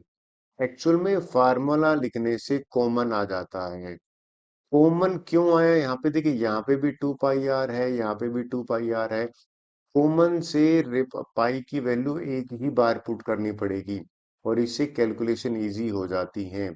देखिए मैंने इस केस में क्या करा, पाई आर 2πR कॉमन लिया, तो पाई की वैल्यू एक बार रखी, आर जो है 7.7/2 लिखो या 3.5 लिखो, एक ही बात है ना, तो लीजिए मैंने लिख दिया। एच की वैल्यू 10 दे रखी है, बिल्कुल है। आर ये डबल हो गया, भी कैंसिल कर देते हैं, 2 से 2 कैंसिल हुआ, 7 से 7 कैंसिल हुआ। आई होप अगर आपका ये आंसर है तो बिल्कुल ठीक है। 79 देख लेते हैं। 2018 में आया था, कहता heap of rice in the form of cone, diameter पे ऐसा ले, डायमीटर दे रखा है तो रेडियस 12 होगी, ठीक है। हाइट 3.5 है, राइट, फाइंड द वॉल्यूम, पहले तो वॉल्यूम निकालनी है, ठीक है।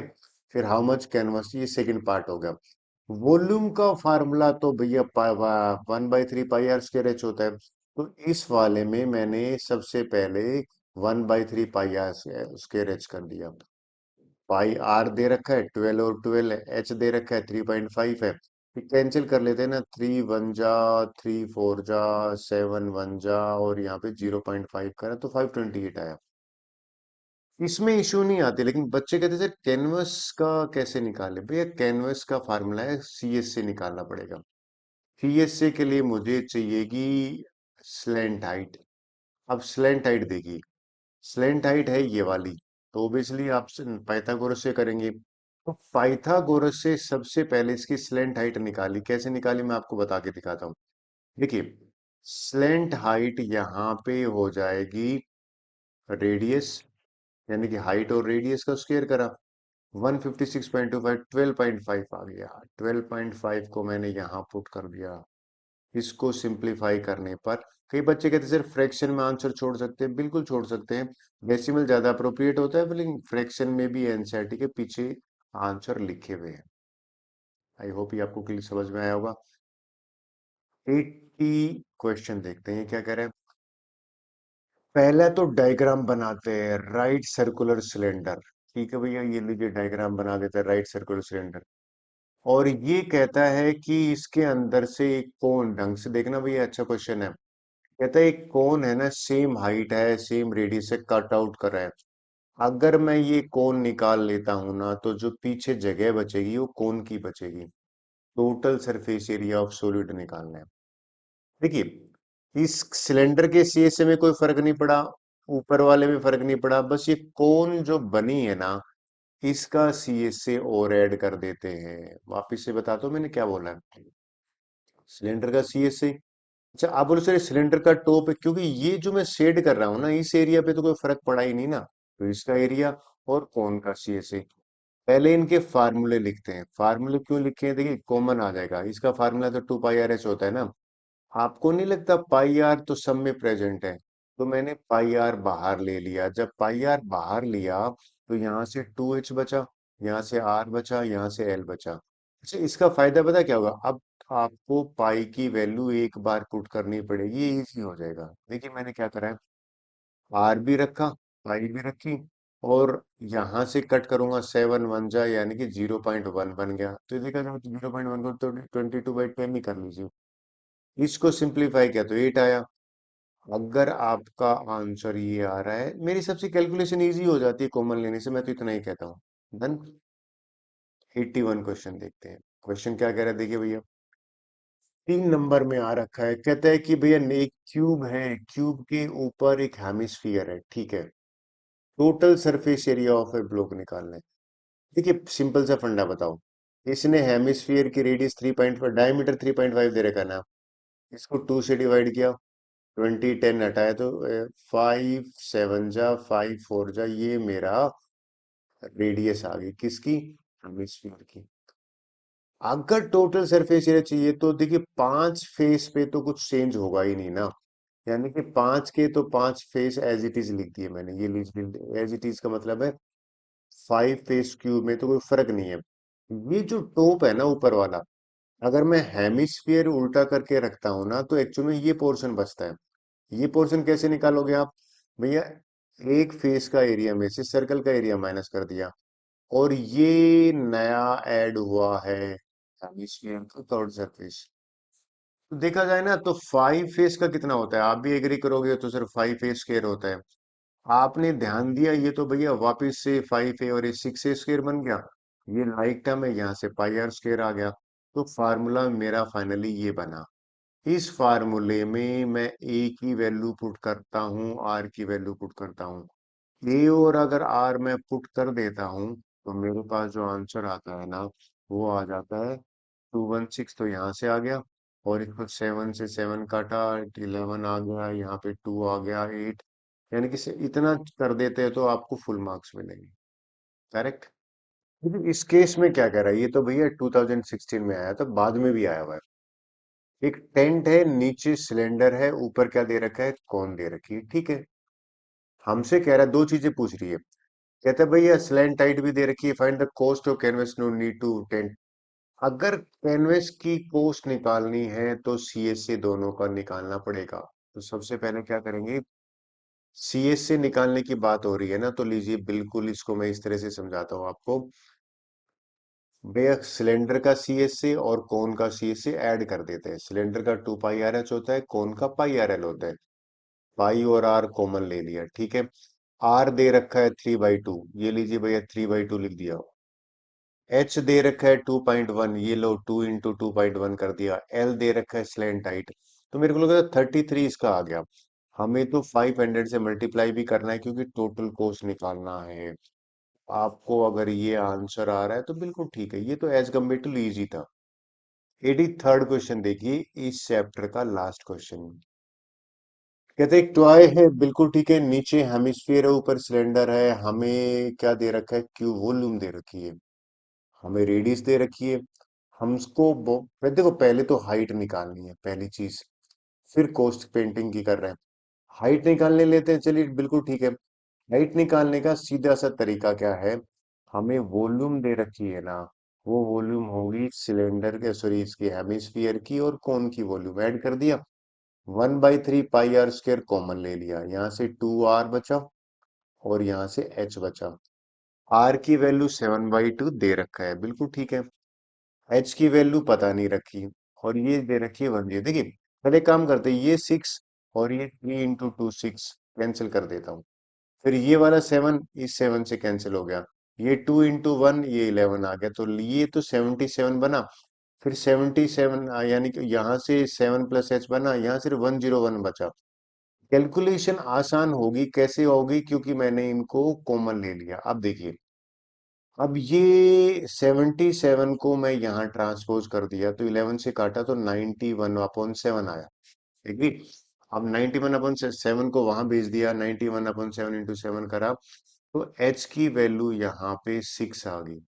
लेकिन ये एच 6 आ गया, हमें हाइट पूछा था ना किसकी, देखो हाइट ऑफ द टॉय, तो ये भैया आपकी यहाँ तक तो आ गई है 6, और ये 3.5 है, तो 9.5 हो गया। अब बचा है लास्ट पार्ट, सेकंड पार्ट क्या बचा है, कहते हैं find the cost of painting the hemispherical part of the toy at the rate of. ये जो टोटल कॉस्ट है ना, टोटल कॉस्ट में हेमिस्फेरिकल का पार्ट का कितना होता है, 2 पाई आर स्क्वायर, और इसको मैं 10 से मल्टीप्लाई कर दूंगा। यानी कि 2 पाई की वैल्यू 22/7 है, आर यहाँ पे है 7/2 लिख देता हूँ, 3.5, और इनको 10 से कर देते हैं, तो इसको मल्टीप्लाई करके आ जाता है आंसर। बेसिकली ये 3 नंबर का था, और काफी इजी क्वेश्चन मैं मानता हूँ। चलिए नेक्स्ट चैप्टर की बात कर लेते हैं कि अब स्टेटिस्टिक चैप्टर के इंपॉर्टेंट क्वेश्चन डिस्कस कर लेते हैं। पहला ही क्वेश्चन देख लेते हैं, देखिए 24 में ही आया था। कहते हैं each value of each observation is increase by 2, ठीक है। तो median of the new data, देखिए मीडियन जो है वो भी इंक्रीज हो जाएगा 2 से। आप बोलोगे सर कैसे, समझे नहीं यहाँ पे। मीडियन कैसे इंक्रीज होगा, समझाता हूँ भाई। मान लीजिए आपने, आपका जो डेटा है ना वो है 3 5 6 7 और ये 8 है। अगर मैं इसको, अभी मीडियन क्या है, मीडियन होता है मिड वैल्यू, यानी कि मिड वैल्यू है, ये है मीडियन। आप रफ में करके देख लेना कभी।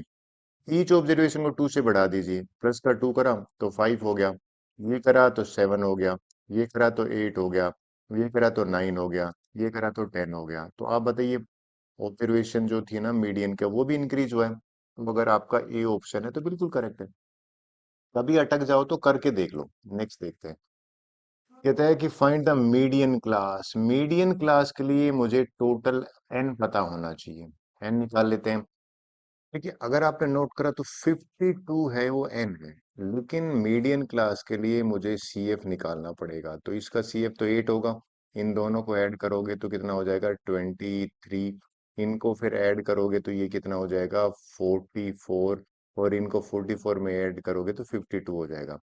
तो n/2 देखते हैं कहाँ पे लाई करता है, यानी कि 52 को 2 से डिवाइड करा तो ये आ गया 26। 26 रो नंबर कहाँ पे लाई करेगा, 26 रो नंबर लाई करेगा इसमें। 23 तो ऑलरेडी चल चुके हैं ना इस वाले इंटरवल में, यानी कि हमसे पूछा था कि मीडियन क्लास निकालो, तो भैया ये मीडियन क्लास हो जाएगी। मीडियन क्लास के लिए आपको बेसिकली करना क्या है, सीएफ निकालना पड़ेगा। डन। 86 क्वेश्चन देखते हैं क्या कह रहा है। हमें मॉडल साइज निकालने के लिए कह रहा है ना, जिसमें हाईएस्ट फ्रीक्वेंसी है वो देख लेते हैं। मॉडल साइज यानी कि मोड की बात करते हैं, ठीक है। अब देखिए सबसे ज्यादा तो भैया ये है 25। तो मॉडल शूज की साइज होगी ना, मॉडल साइज यहाँ पे 1 नंबर का क्वेश्चन है। यहाँ पे मॉडल साइज हो जाएगी 5, क्योंकि 25 हाईएस्ट फ्रीक्वेंसी है। राइट। आई होप आपको समझ में आया होगा। नेक्स्ट ले लेते हैं। 87 वाला देखते हैं क्या क्वेश्चन है। कहता है कि भैया मीन निकालना है, तो मेरे हिसाब से मीन के लिए तो 3 मेथड है, इसमें मैं डायरेक्ट मेथड को प्रेफर करूंगा, छोटा नंबर है ना। आपकी मर्जी है, कैसे भी कर लीजिए, आंसर सेम ही आता है। डायरेक्ट मेथड ले लेते हैं।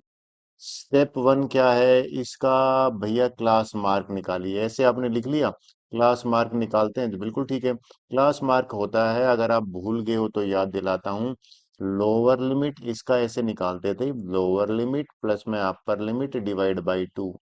यार एक बच्चे ने तो कहा था, सीधा है ना, इनके बीच का निकाल दो ना, 4, 5 और 7 के बीच का 6, फिर 8, 10। पहला स्टेप।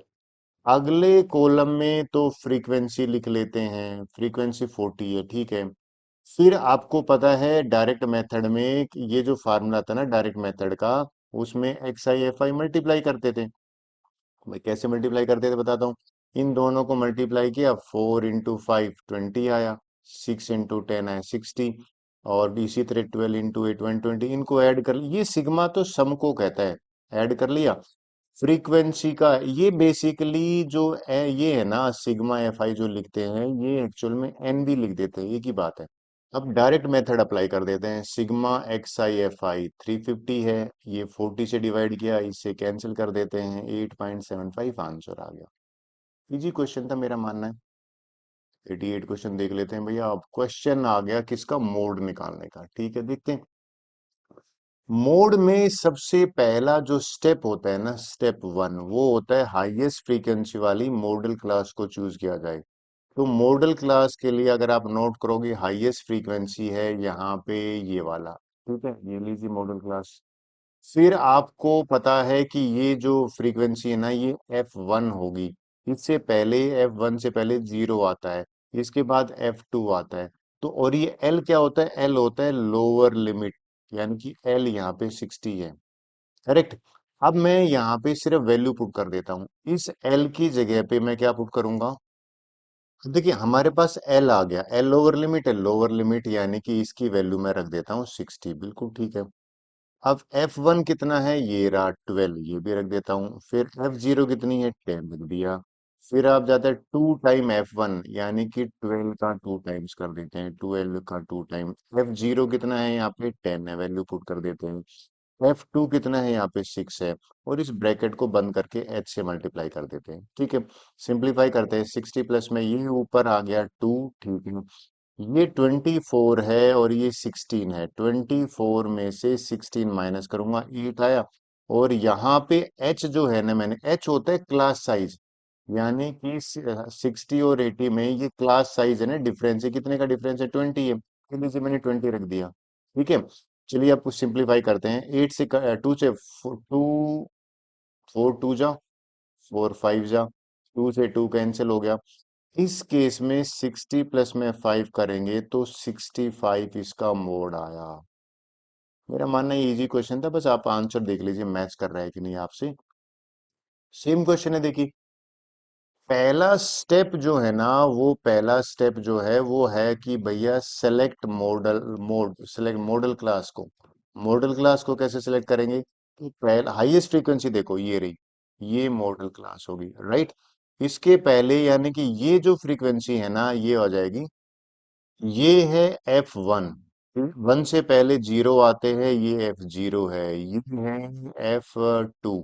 बच्चे कह रहे सर इसमें मोड का लिखा है, देखो ये क्वेश्चन है money received by most of the student, तो ये यहाँ पे बेसिकली मोड निकालने की बात कर रहा है।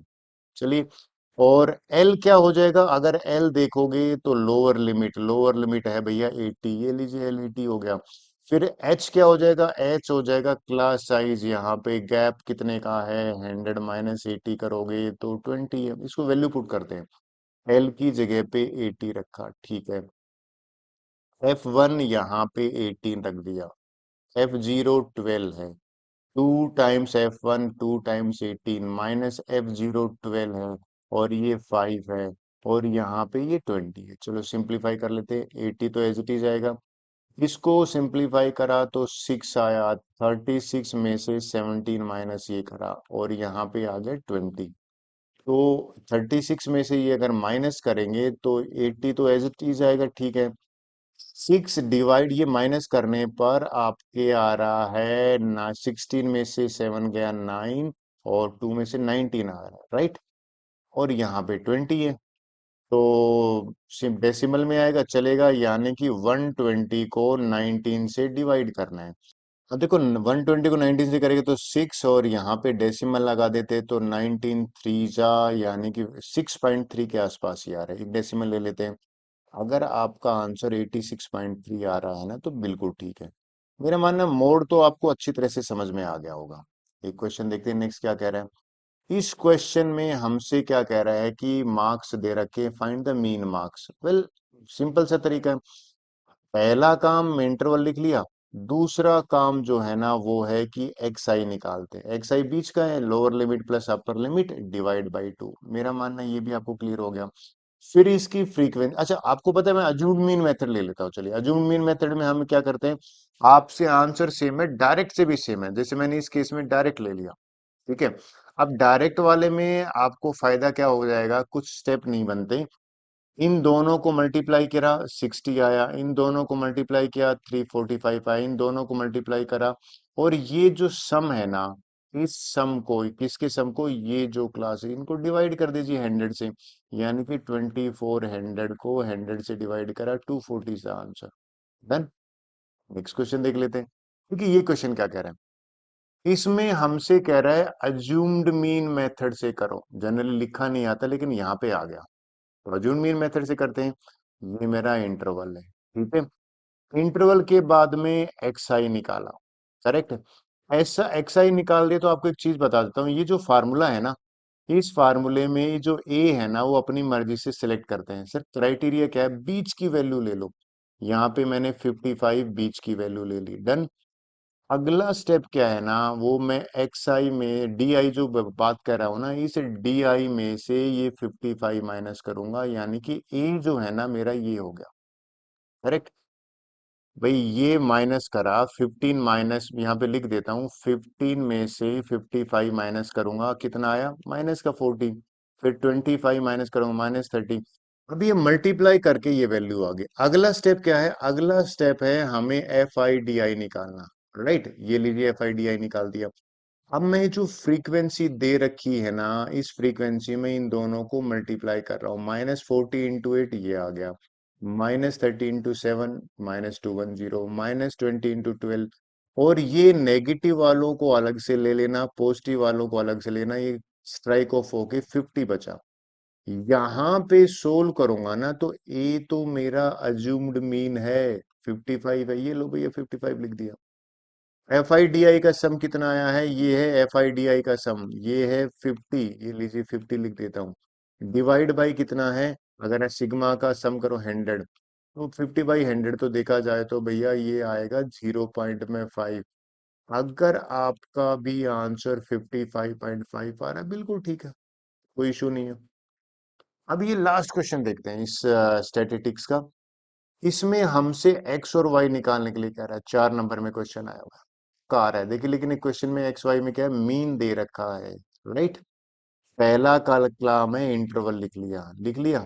इंटरवल के बाद आपको ध्यान है एक्स आई निकालते हैं, lower limit plus upper limit, ठीक है भाई। अज्यूम मीन से कर रहा हूँ, अज्यूम मीन मेरा फेवरेट है, क्योंकि इसमें सब कैलकुलेशन इजी हो जाती है। कोई भी बीच की वैल्यू ले ली, 55 ले लिया। आप बोलो सर क्यों लिया है, एक्चुअल में इसने मीन 59 दे रखा, तो 45 भी ले सकते, बीच का ये ले लिया। अगला स्टेप में मैं अगला स्टेप से पहले एक बात बताऊं, आपको बेसिकली नोट कर रहा हो कि फ्रीक्वेंसी एफ आई जो है ना वो फ्रीक्वेंसी दे रखी है, ठीक है। अब ये फ्रीक्वेंसी जो है ना, ये ऐड करा तो हमारे एक्स की वैल्यू नहीं है, वाई की वैल्यू नहीं है, तो 90 + x + y आया। लेकिन टोटल तो 120 स्टूडेंट है ना, इनका सम तो 120 होना चाहिए, यानी कि एक चीज खत्म होगी, इसको 120 करूंगा ना, किसको, सम को, तो ये 90 वहां चला जाएगा, x+y 30 आ गया। डन। पहली क्वेश्चन, मुझे एक्स वाई तो निकालना है। अब एक काम करते हैं, डी आई निकालते हैं। डी आई कैसे निकालते हैं? एक्स आई में से ए माइनस करते हैं। ए कितना है हमारा? ए तो 55 है।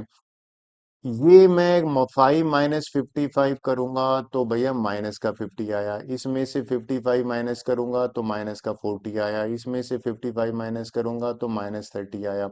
अब नेक्स्ट स्टेप है, इन दोनों को मल्टीप्लाई कर लेते हैं। एफ आई डी आई, ये लीजिए भाई, एफ आई डी आई को मैंने मल्टीप्लाई कर दिया। मल्टीप्लाई करने पे देखते हैं क्या आता है।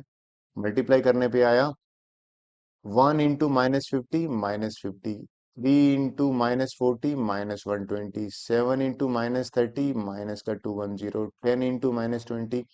फिर ये मैंने नेगेटिव और पॉजिटिव अलग अलग ऐड करा तो मेरे पास आया। अच्छा, वाई वाली टर्म तो देखिए यहाँ से देखा जाए तो 40 × y आ गया। एक्स वाली 0 होगी। ये मेरा सम आया।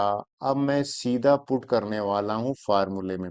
जब मैंने फार्मूले में पुट करा तो पुट करने के बाद मेरे पास देखिए मीन दे रखा है। मीन की जगह पे 59 रख दिया। ए 55 है, ये रहा, मैंने अज्यूम किया था। एफ आई डी आई का सम ये रहा, 440 अपॉन दिस। तो पहले तो 55 को वहां ले गए, 4 बचा। फिर हम क्या करें, 40 कॉमन ले लिया तो यहाँ पे 3 आया ना, इस 3 को वहां लेके गया, 3 को वहां लेके गया, 12 आया। तो 11 को मैं वहां भेजूंगा तो y1 आया। इस इक्वेशन में अगर y1 पुट कर दूंगा तो x29 आएगा। यही तो हमसे निकालना था। x और y वाले क्वेश्चन इंपॉर्टेंट होते हैं। डन। नेक्स्ट चैप्टर करते हैं। प्रोबेबिलिटी चैप्टर कर लेते हैं। अक्सर बच्चे कहते हैं सर इसमें तो फुल स्कोर होता है, लेकिन एक दो क्वेश्चन ऐसा आ ही जाता है जो दिक्कत करता है। पहला क्वेश्चन लेते हैं, बहुत बार आता है, इजी है। विनिंग की प्रोबेबिलिटी दे रखी है। विनिंग की प्रोबेबिलिटी कितनी दे रखी है? 0.79। और कहता है probability of is losing the same game. तो भैया नोट विनिंग कर देता हूँ ना। नोट विनिंग की प्रोबेबिलिटी यानी कि लूजिंग होता है, वो निकालना है। तो जिस बच्चे को अगर ये फार्मूला पता है, प्रोबेबिलिटी ऑफ हैपनिंग और प्रोबेबिलिटी ऑफ नॉट हैपनिंग, इसका सम 1 होता है। तो 0.79 ये है। और ये प्रोबेबिलिटी ऑफ नॉट विनिंग यानी कि लूजिंग का हमें निकालना है। तो 1 में से माइनस कर देता हूँ ना। प्रोबेबिलिटी ऑफ नॉट विनिंग जो है वो हो जाएगा 1 - 0.79, यानी कि 1 में से डेसिमल के नीचे डेसिमल लिख दें। 79, 10 में से 9 गया 1, ये 0.21 आया। देखिए, परसेंटेज वाला मत टिक कर देना। अब बोलो सर ऐसा क्यों कर दोगे, ये दोनों सेम है क्या? एक्चुअल में ये जब करोगे ना, ये क्यों गलत है? 0.21 और डिवाइड बाई 100 करोगे तो ये इसकी परसेंटेज 0.0021 हो जाएगी। हमें ये थोड़ी चाहिए था। हमारा आंसर क्या है? D for Delhi. करेक्ट। ये गलती मत कर देना आप। क्वेश्चन ले लेते हैं नेक्स्ट। 94 देखिए। कहते हैं letter of chosen determine the probability that chosen is a consonant. भैया 26 होते हैं, सबको पता होगा, ठीक है। 5 तो वोवल्स होते हैं, राइट।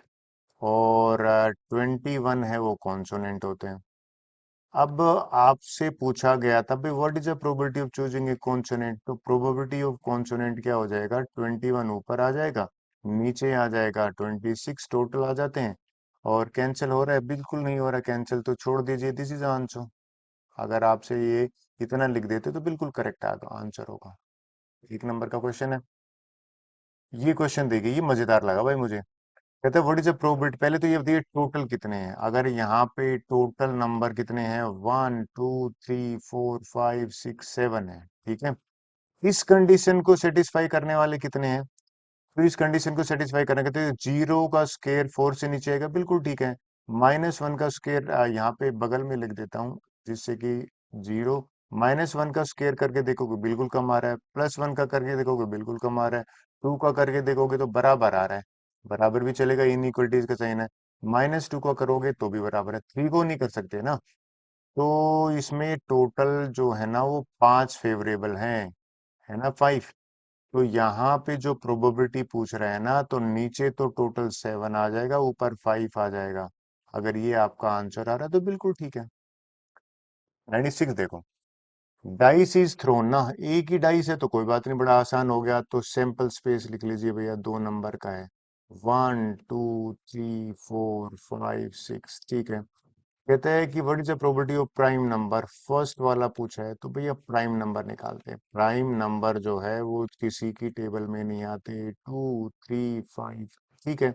इसकी प्रोबेबिलिटी पूछ रहा था तो तीन प्राइम नंबर है आउट ऑफ 6, 3/6। अगर आपका आंसर 1/2 है तो बिल्कुल ठीक है, कोई इशू ही नहीं है। सेकंड का देख लेते हैं, इतना इजी क्वेश्चन आ जाए तो मजे ही आ जाए। सेकंड क्वेश्चन क्या कह रहा है, कहता है कि भाई पहले तो लाइज बिटवीन टू, देखो इस लाइन का मीनिंग बताता हूँ, गलती मत करना। बिटवीन में टू को भी काउंट नहीं करना, 6 को भी काउंट नहीं करना, ठीक है भैया। बाउंड्री को काउंट नहीं करते, फ्रोम होता तो काउंट करते। तो बचा क्या इसके बीच में, 3 4 5, तीन है।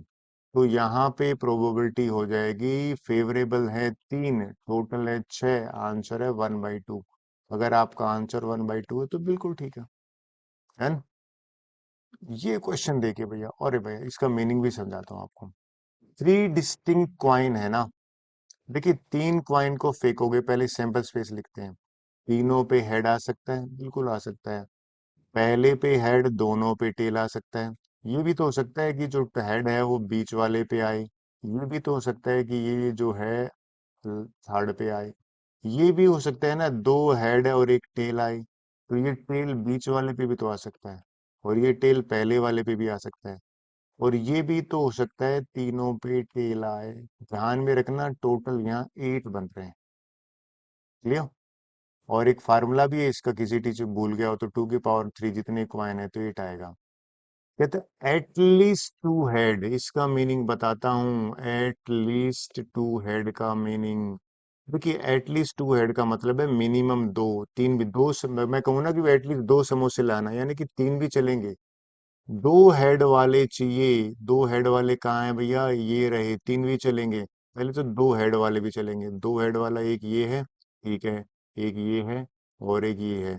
फिर तीन हेड चलेंगे, बिल्कुल चलेंगे, मिनिमम दो कह रहे हैं ना, तो तीन वाला भी चलेगा, ठीक है। दो या दो से ज्यादा, तो इस केस में जो प्रोबेबिलिटी निकल के आएगी वो, ये तो फेवरेबल आउटकम कितने हो गए भैया, 4। टोटल कितने हैं, 8। आंसर है 1/2।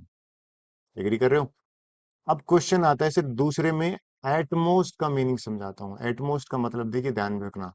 अगर कोई कहे एट मोस्ट टू हेड, तो इसका मतलब ये है कि भैया मैक्सिमम होने चाहिए, यानी कि 0 है तो भी चलेगा, 1 है तो भी चलेगा, 2 है तो भी चलेगा, ठीक है।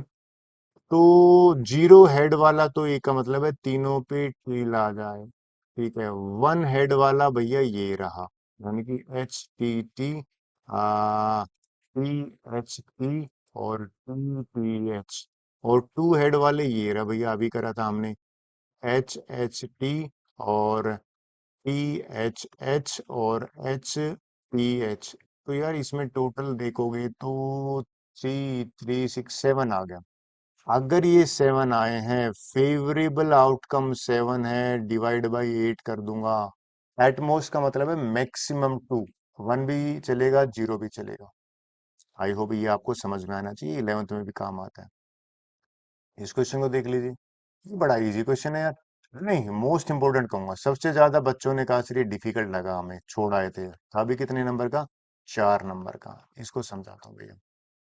To difference dice are thrown together, पहला काम है बिना टाइम वेस्ट के कि इसका सैंपल स्पेस बनाओ, दो डाइस का 36 बनेगा। देखो ऐसा ही तो बनेगा।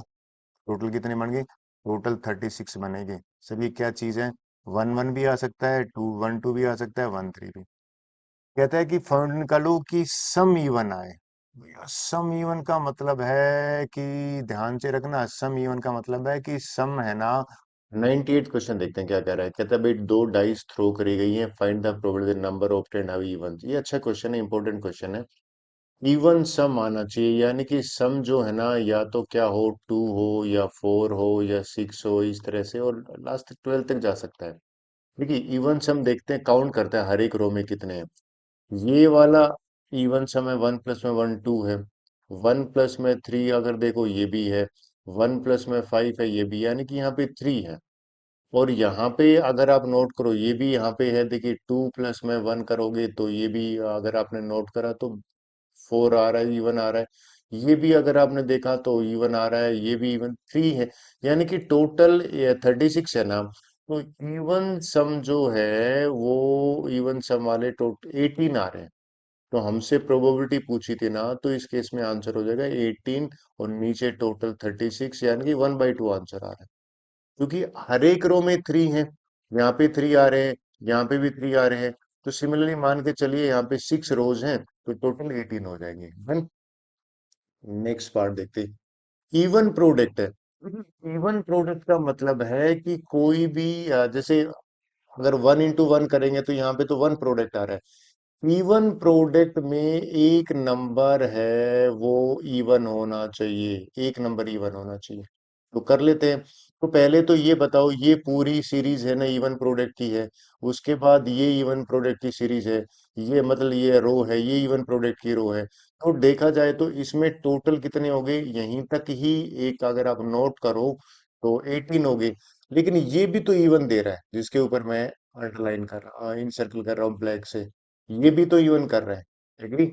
सिमिलरली यहाँ पर एक रो में दो है ना, ये तो ऑलरेडी काउंट हो चुकी। देखिए ये एक भी नंबर इवन है तो प्रोडक्ट इवन आएगा। तो 6 यहाँ पे ऐसे गिन लेते हैं।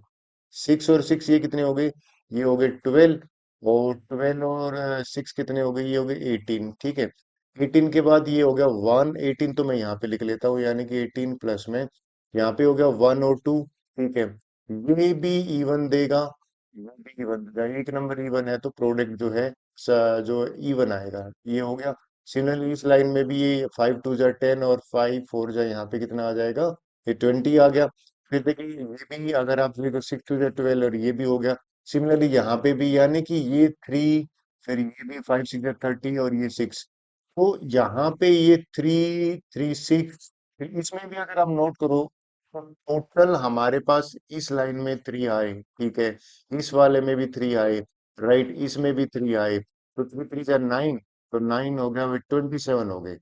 प्रोबेबिलिटी पूछी थी ना, तो ऊपर 27 आ जाएगा, नीचे नीचे 36 आ जाएगा। 9 3 जा 9 4 जा, अगर आपका आंसर 3/4 है तो बिल्कुल ठीक है। नेक्स्ट क्वेश्चन कर लेते हैं। इस क्वेश्चन को देखते हैं क्या कहते हैं। भाई गेम है, बिल्कुल ठीक है। हमें what is the probability that odd number आना चाहिए। देखिए टोटल अगर आप नोट करो ना, तो टोटल यहाँ पे 8 है, और फर्स्ट पार्ट में हमसे कह रहा है what is the probability that odd number. Odd number तो आप भी एग्री करोगे कितने हैं, यानी कि ओड नंबर यहाँ पे हो जाएगा 1 3 5 7। तो भैया प्रोबेबिलिटी ऑफ ओड नंबर कितनी हो जाएगी, 4/8, यानी कि 1/2 आ गया पहले का आंसर। कहते हैं a number greater than 3, second part में हमसे पूछ रहे हैं number greater than 3। Greater than 3 कौन सा हो जाएगा, देखिए 4 5 6 7 8। भाई 3 तो लेंगे नहीं आप। इसमें टोटल कितने बन गए, इसमें टोटल हमारे पास बन गए 5। तो यहाँ पे जो प्रोबेबिलिटी बनेगी ना, वो बन जाएगी 5/8। ठीक है। ये देख लेते हैं। A number less than 9, less than 9 तो सारे ही हैं, यानी कि लेस देन 9 की जो प्रोबेबिलिटी है, यानी कि 1, सारे नंबर लेस देन 9 है। तो ये तो मेरा मानना है, आप खुद कहोगे कि सर इस केस में जो प्रोबेबिलिटी आ जाएगी वो 8/8 आएगी, 1 आंसर आएगा। आई होप आपको क्लियर समझ में आया होगा। इस वीडियो का लास्ट क्वेश्चन देख लेते हैं क्या कह रहे हैं। कहते हैं टोटल बॉल्स हैं भैया 15, करेक्ट है, राइट। 8 नंबर जो है ना, वो पे 1 to 8 जो लिखा हुआ है, वो तो भैया लेकिन नॉन वाइट सॉलिड कलर्ड है। ठीक है। स्ट्रिप कलर का स्ट्रिप बॉल्स है 9 to 15। What is the probability ball bear 8 number की बॉल। देखिए फर्स्ट पार्ट करते हैं। फर्स्ट पार्ट में क्या कह रहे हैं, what is the probability that ball drawn bear 8 number लिखा हो। भाई एक ही बॉल है जिसपे 8 नंबर लिखा होता है, तो भैया इस केस में जो प्रोबेबिलिटी है ना 1/15 हो जाएगी, क्योंकि टोटल बॉल है ना वो यहाँ पे कितनी दे रखी, 15 बॉल्स है। तो सेकंड देखिए, सेकंड वाले में कहता है भाई what is the probability of ball even number. तो इवन नंबर देख लेते, 1 से 15 बॉल में इवन में कितना है, 2 4 6 8 10 12 14। तो यहाँ पे 7 है, तो प्रोबेबिलिटी ऑफ इवन नंबर यहाँ पे हो जाएगी 7/15। ठीक है। आगे देखिए, what is the probability that be a number multiple of three. देखिए मल्टीपल ऑफ थ्री का मतलब है जो थ्री की टेबल में आए, मल्टीपल ऑफ थ्री। तो थ्री की टेबल में तो थ्री नंबर वाली सिक्स नंबर आ रहे, नाइन और ट्वेल्व और इवन फिफ्टीन भी आएगी। तो इस केस में जो प्रोबेबिलिटी हो जाएगी ना, नीचे तो फिफ्टीन है ना, तो यहाँ पे थ्री और टू ये फाइव है, तो 5/15 यानी कि 1/3 आंसर आ गया। फिर ये कहता है what is the probability of the solid colour be one even number. Solid colour यानी कि इसमें लिखा हुआ है कि, और ये सॉलिड कलर वाले तो साफ साफ लिखा है कि भाई number 1 to even strip ball है, ठीक है। और इसने साफ बोला हुआ है 8 बॉल्स आर सॉलिड, ठीक है। तो 1 to 8 में ना, और दूसरा इवन नंबर है, तो 1 to 8 में चार जो बॉल है ना वो इसको फेवरेबल है। टोटल कितनी है, 15 है, तो 4/15 इस केस में आंसर हो जाएगा। क्लियर? होप सो आपको समझ में आएगा। With this video is over, thank you very much.